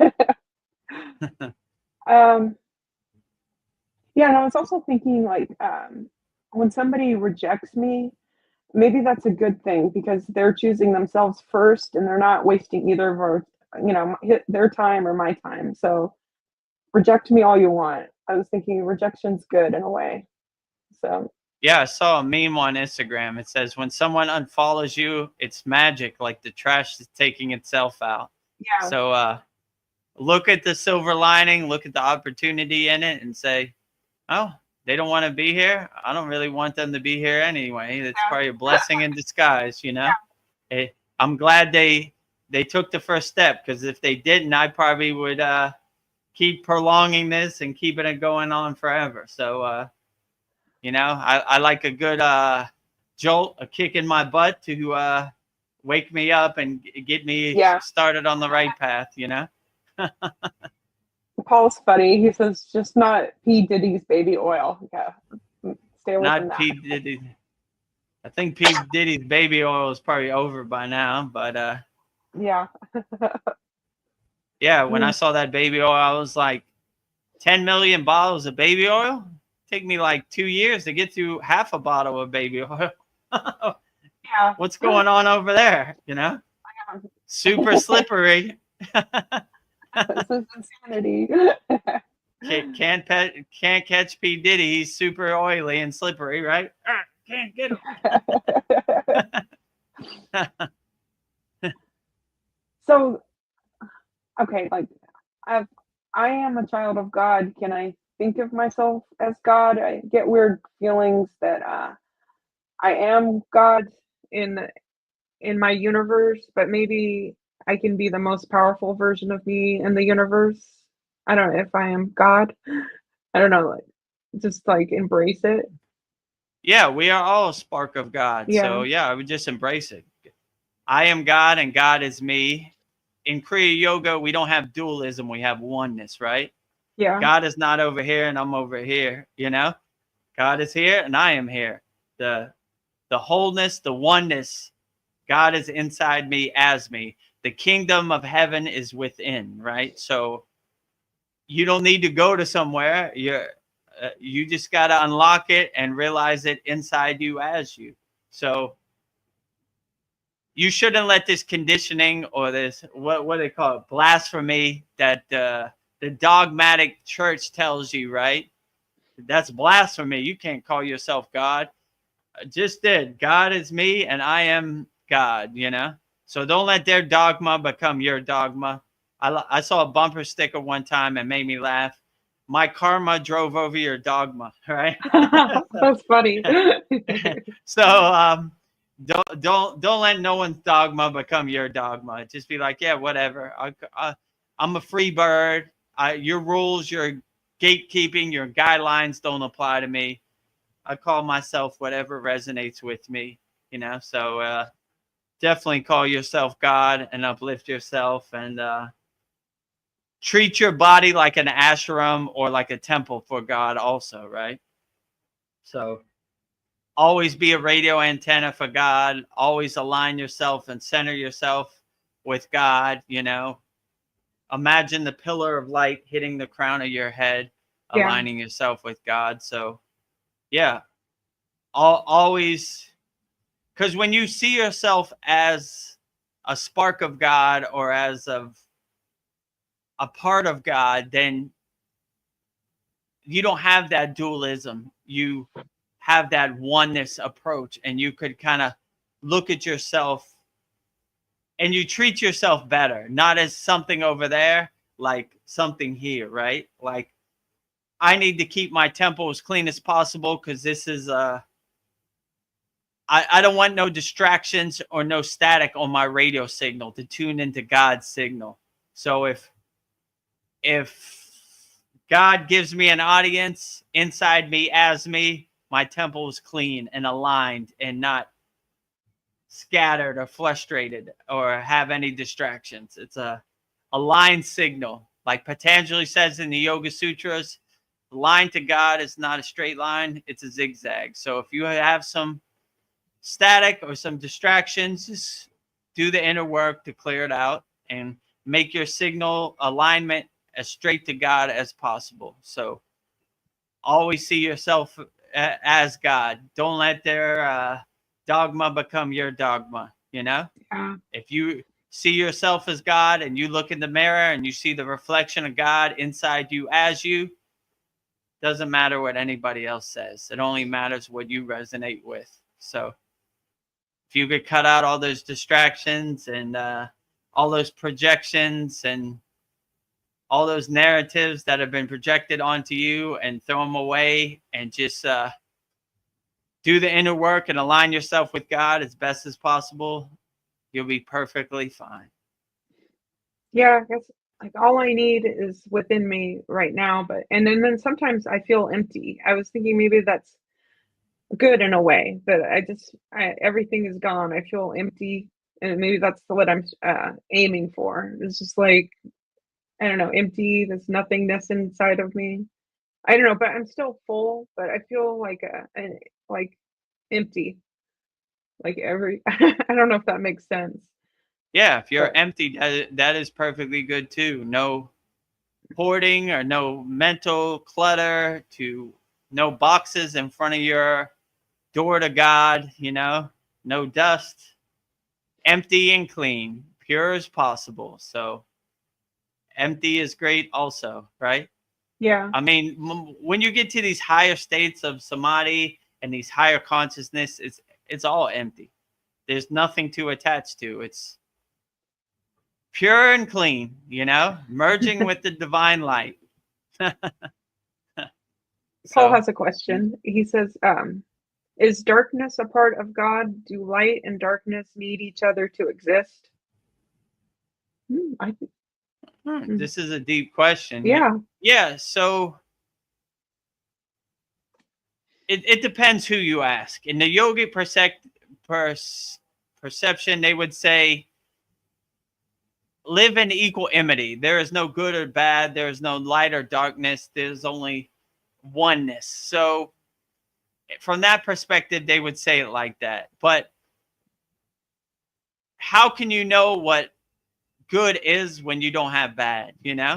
So you kind of need some polarities or to balance, right? So in my perception, the light kind of needs the darkness to balance it. Because if you just lived in the light 24 hours a day, you would take the light for granted. But if you have some polarities to balance you out, you better to choose your path, right? Like, okay, how would I know what the light is if there was no darkness? You wouldn't. It would just be light, you know? So you kind of need some perspective to kind of balance it out. So is the dark a necessary evil? Could be, you know? I don't know, you know? I tried not to think about it too much or attach myself to it, but I'm definitely not happy about how people treat each other out here in the world, no, war yeah, and murder, and you know, but maybe that's something I need to balance myself or give me perspective, like learn from other people's mistakes. Like I don't want to go down that road, you know? I'm happy right where I'm at, doing my light work, being a light being. So you know, so yeah, it gives you some perspective, you know, like been there, done that, you know. So this is more like how would they say this in yoga, like a new soul thing, right? I need money, I'm going to hurt people. I'm going to get it no matter how I can. The more your soul becomes older and refined, it's like aged cheese or like fine wine, you know, like it comes refined, like, I've done Mm-mm. that before. I'm not going down that road. Yeah. No way. No, thank you. You know, no, thank you. I've come too far on this path to go backwards. I'm going forward, not backwards. So you become more wise. And in yoga, they call it jnana, which is wisdom. You have that wisdom. Like, I know where that path leads. No thanks. You know, not for me. You know, that's why I feel like even if somebody gave me $5 million to hurt a child, I wouldn't. Like, no, your money's no good over here. No, not No. doing anything to an innocent soul, a pure soul. No way. So you begin to see who's fighting for which team, you know, by their actions. So I try to be a living example to fight for the light, fight for the white flag. So, yeah. So, Nice. yeah. So, okay. Like, here's a question. Like, what role does personal growth play in aligning, like our pure energy with ourselves, our true selves? I guess, like, I don't know. I feel like our personal growth works hand in hand with this yogi path to find our true Yeah. selves. Yeah. So the more personal growth you have, the most self-awareness you have, the more self-realization you have, the more higher consciousness you have, you elevate yourself on the spiritual path and you begin to have spiritual growth. And it's the same type of thing. Like, I treat my body like a temple, not like an amusement park, because I know where that leads, and it uplifts me and it clears the path for me when I'm on the spiritual path. So yeah, the more personal growth to have, it's like graduating from a grade, right? You're on 8th grade, you graduate to 9th grade. You go to 10th grade, then you go, you graduate high school, then you go to university. So the more steps you make in personal growth, the more you elevate and evolve your soul, and your soul grows, and you have more wisdom and more insight or more realizations on the path that really help elevate you and get you to the next level in spirituality. So I would definitely say it goes hand in hand. Like, with spiritual growth, you get to a higher vibration, but you can't have spiritual growth and be on a higher vibration. You need to learn the life lessons, walk the path, and really elevate yourself and see what the lessons in it are. So if you see even a bad situation as a good lesson for you, then you're having spiritual growth and you're elevating yourself. So you can't elevate yourself and get to a higher frequency by dwelling in lower instincts or lower emotions, anger, guilt, jealousy, I don't know, on and on and on, desires. So like, you have to overcome those. You have to climb those mountains to get to a higher spiritual level, right? And it's almost like a breath of fresh air when you overcome those lower emotions, because most people are stuck in the hamster wheel of those lower emotions. But when you cross the bridge of your heart chakra and go to the higher spiritual chakras, then it's like a breath of fresh air. Everything's way more vivid and more profound and dynamic, nature and everything. And you appreciate yourself for the inner work that you've done, the hard inner work that most people are never going to get to. So yeah, I would definitely say your spiritual growth works hand in hand with your higher consciousness and your self-realization. So do the inner work, grow your spirit, go spiritually as much as possible. These are important things, and who knows where you'll be led to. Yeah. Yeah, like even when bad things happen, I think this is happening from this is all happening for my higher good. This is there's a lesson here. So yeah, and I don't think this Yeah, world's meant to be easy. So like I would agree. I mean, it is definitely a hard gladiator school. This 3D physical world, this dense Maya delusional world is definitely a hard school. Gladiator school, I call it, right? yeah. Fighting on the front line, and my God is better than your God. My flag is better than your flag. My football team is better than your football team. Divide and conquer. I can't hang out with you. You have a different skin tone than Yeah. me, and you believe you call God by a different name. We are the chosen people. Your uh, God is not the real God. You pray to false idols. On and on and on and on and on and on and on and on and on and on and on. You know. So if you could break out of that hamster wheel, that is a true blessing. To open the curtain and see the Wizard of Oz behind there. Ah. This guy I thought was God. He's this bald-headed fat guy behind a curtain pretending to be God. Nuts. yeah. I mean, Toto, bite him.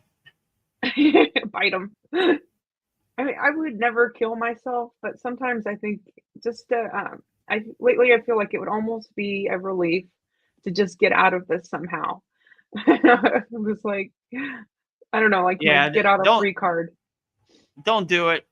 My guru used to say, peaks and valleys, Vedagurudev. There are high days, there are low days, but Yeah, we live in equanimity and we stay consistent. No matter what happens, nothing shakes our samadhi. Nothing shakes our meditation. So it happens to all yogis all around the world and all yoginis. Some days are good, some days are bad. The only difference, we do the inner work. We dust ourselves off and keep walking on the spiritual path. That's the only real difference. So never give up. That, you've been given, congratulations, you won the lottery, right? So if you're playing the game in this 3D physical world, just no matter what happens, never give up. Keep putting one foot in front of the other. If you fall off the path, it happens to all of us. Dust yourself off, get up, keep walking. Like, well, that was interesting. I didn't think that was going to happen, but keep moving, That's the best you got. Keep them coming. I'm ready to yeah, dance with you anytime. So that's the best you got. That's nothing. That's kindergarten where I'm at, I want to fight the devil. I want to kick him directly in his ass. So this is light work over here, right?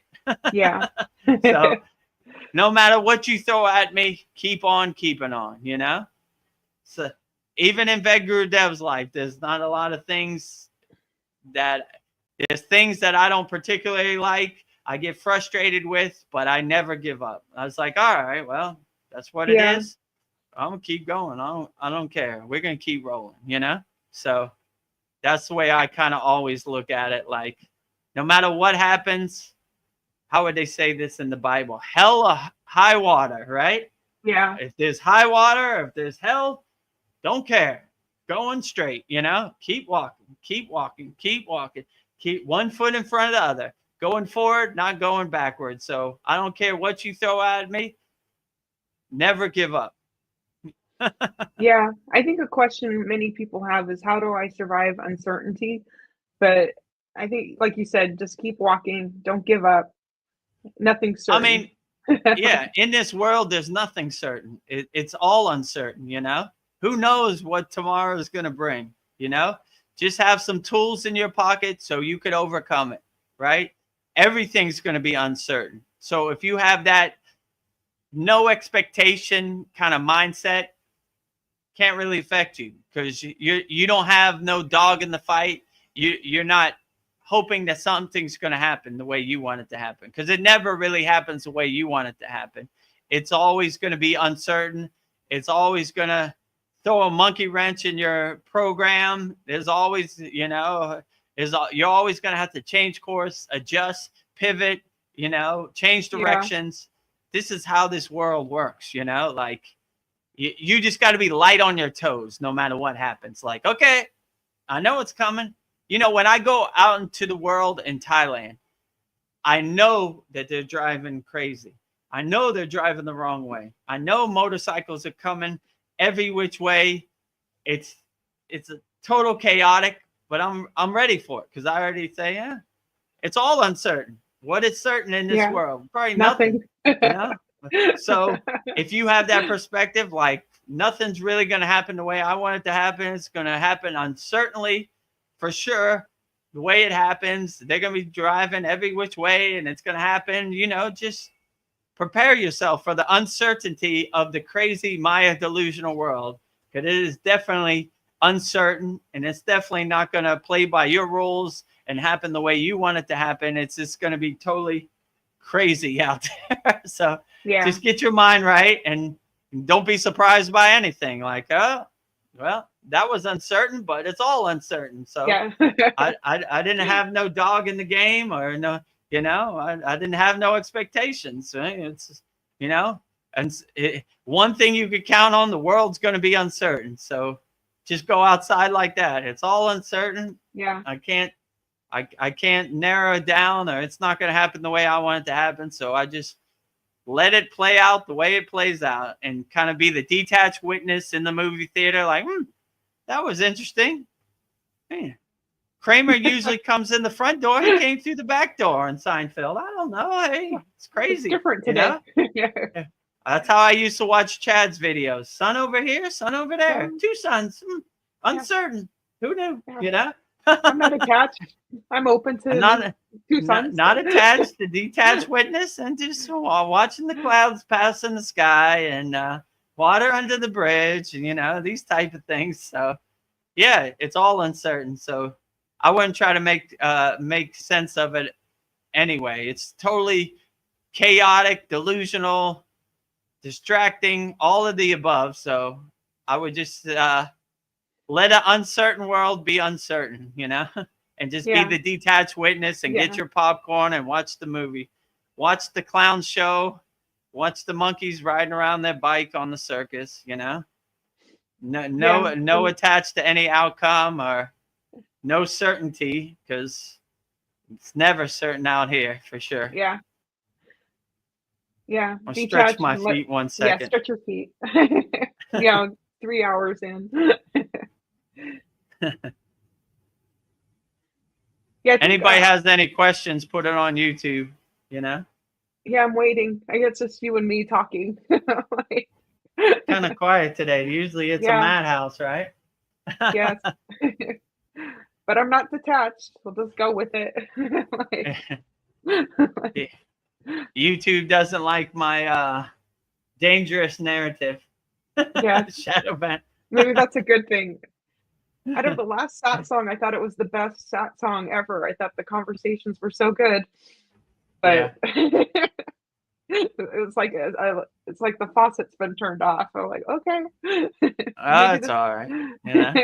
Still keep going. Turn off the faucet all you want. Yeah, keep you can't going, shut us up. You know? Here's something. Do you? I don't know. Do you ever feel like your body shaking during meditation, but it's not a kundalini, or your body's just shaking? Yeah, that happens too. So like, how would my guru explain this? It's like 2,000 watts going into a 20-watt light bulb, you know? So sometimes you really align yourself and cultivate your energy. It's hard for your physical body to process it, but this is a good thing. This is something you want. So I really, like I just said, I wouldn't attach to it. I wouldn't try to make too much sense of it. I mean, if it gets too harsh, discontinue whatever practice you're doing, but really enjoy it and kind of lean into it and see it as a good confirmation. Like, oh yeah, there comes the shakes. I know what this is. I've been waiting for this. I'm looking forward to it. You know, more shakes, you know, like it's a good signpost. It's a good confirmation on the path of Kriya yoga that sometimes it gets shaked, but it's basically your divine energy is too much for your physical body to process, you know? So, but if it's mild, then okay. If it's like epileptic seizure, then discontinue whatever practice Yeah, you're doing. maybe, Like, yeah, I have to like do some more work, like make my shell stronger. yeah, just stop. But it's a good confirmation. Like, whoa, whoa, whoa, whoa, that was a little Yeah. too intense, but I think I'm on the right track. You know, maybe figure out how to do it slowly and gently to cultivate it and enhance it more than you know, just going straight into it. But yeah, these are good confirmations. This has happened to me a lot in the beginning also. Like I was like, and then I asked my guru about it, and he said, it's a good confirmation. We don't reject it or suppress it. We enhance it and lean into it, and we cultivate it. So that's basically what I do. Like, it's almost like a confirmation. You're going the right direction, you know? So this physical meat suit, this junk car can't handle all this divine energy. Good. And does your I'm not attached to it either. yeah, not attached. Let it go.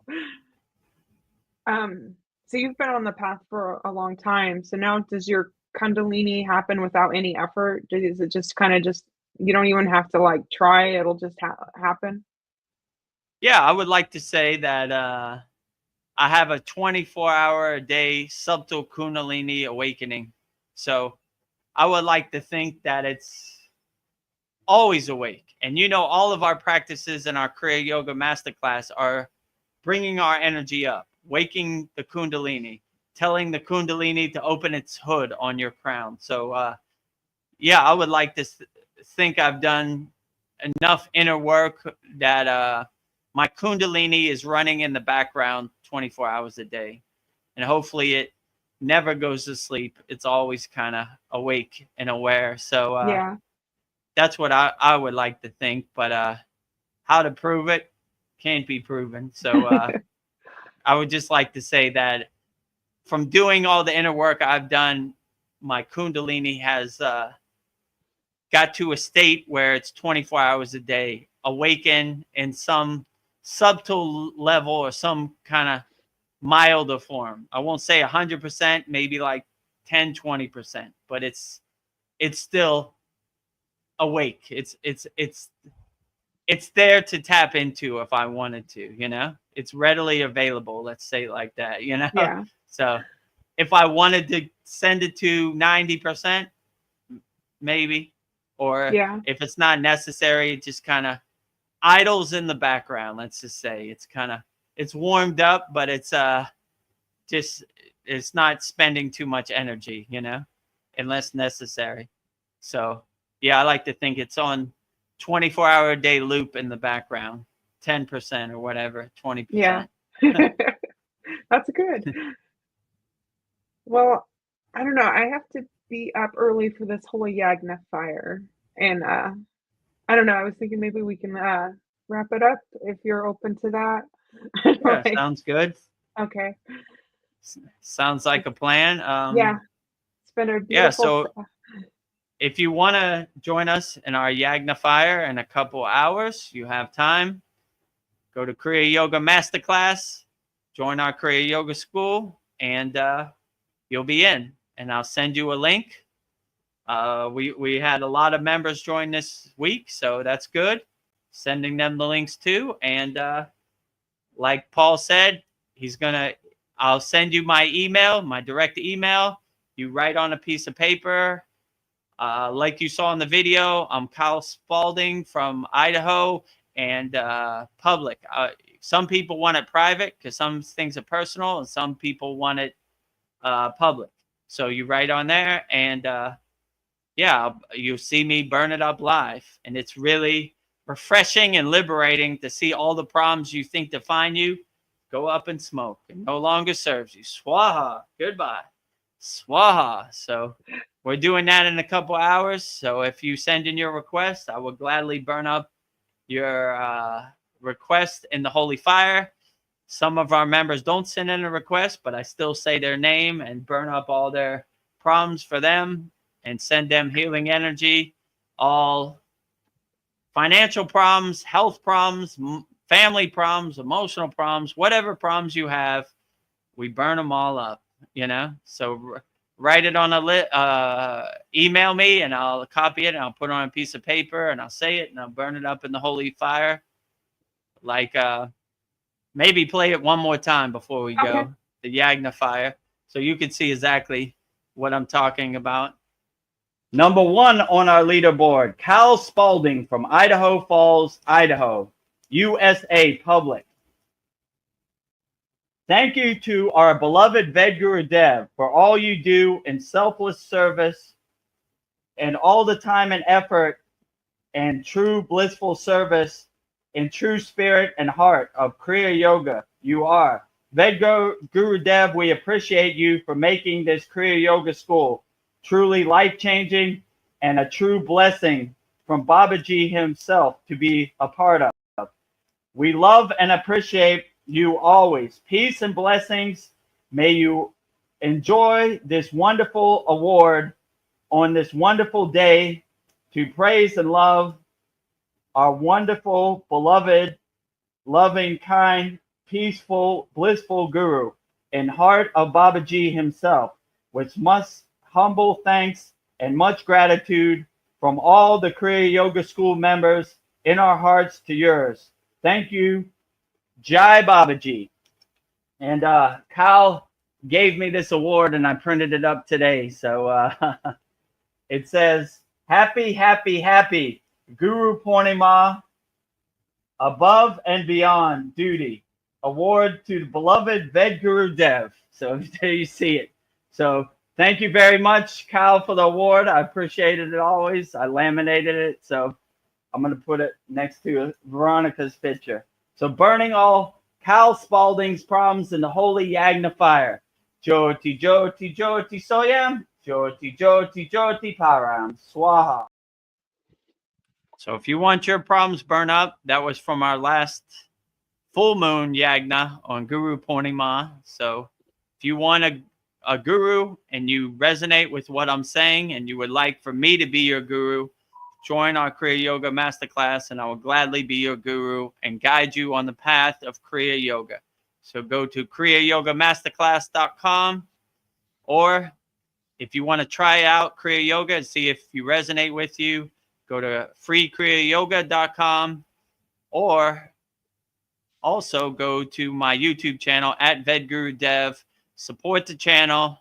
Get us over 1,000 subscribers so we can be monetized. And if you like what we're doing and you appreciate the things we do here at the Kriya Yoga School, subscribe to our YouTube channel at Vedagurudev. Discover the secrets of Kriya Yoga, 100% free. Freekriyayoga.com. And if you're ready to get started and you would like for me to be your guru and guide you on the path of Kriya Yoga, master the supreme science of Kriya Yoga, go to kriyayogamasterclass.com. There's a red button that says join our Kriya Yoga Masterclass. Click on that. Take you right to the page. Sign up.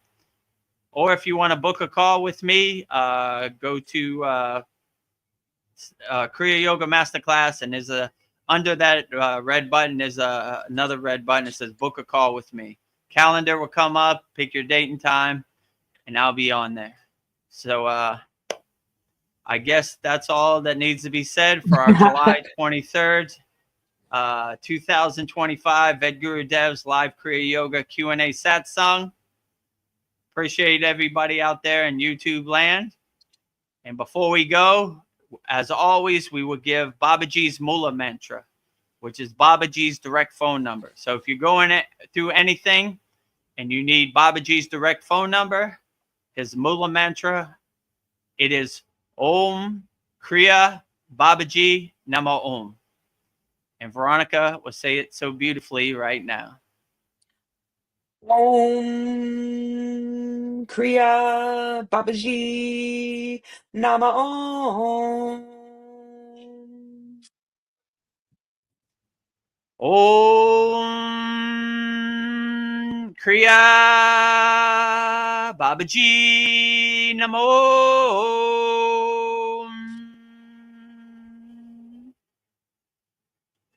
Lastly, we will sing the Shanti Universal Peace Mantra. giving peace and love to all people all around the world. And Veronica will say it so beautifully right now. Om Shanti, Shanti, Shanti. Shalom. Om Sat Nam Sadhu Tao Em. Om Spirit Swami Kami Amen Amen Om and Selah Om. Om.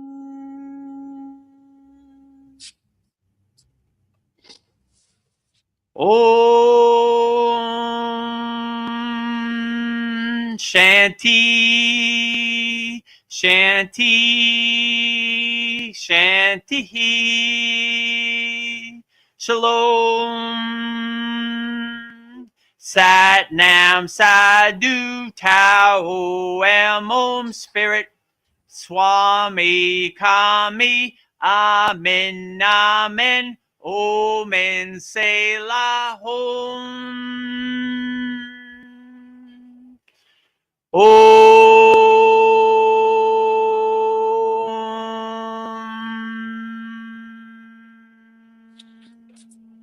Are you feeling spiritually lost, like you've tried everything, YouTube videos, online courses, even meditation apps, but still something is missing? Wondering, is this all there is? The world is loud and chaotic, and your soul is overwhelmed, craving inner peace, but you can't find your way back to yourself. This is exactly why I created the Kriya Yoga Masterclass and my proven soul coaching system to help people just like you. This isn't a video you watch and forget. It's a daily spiritual lifeline that brings you back to your soul. So if you're done feeling lost and you're ready to start transforming, then come join us. This is more than a course. This is your lifeline. Go to kriyayogamasterclass.com. Kriya Babaji Namo.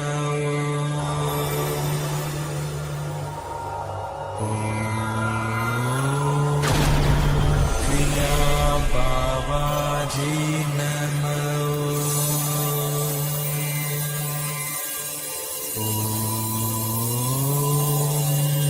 Kriya Babaji Namo.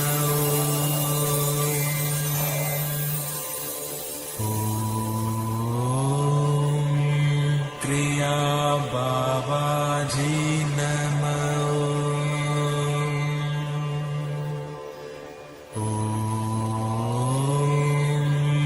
Kriya Babaji Namo.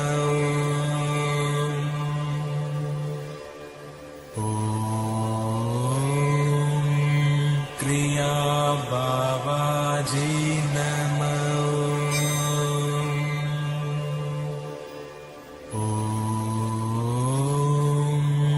Kriya Babaji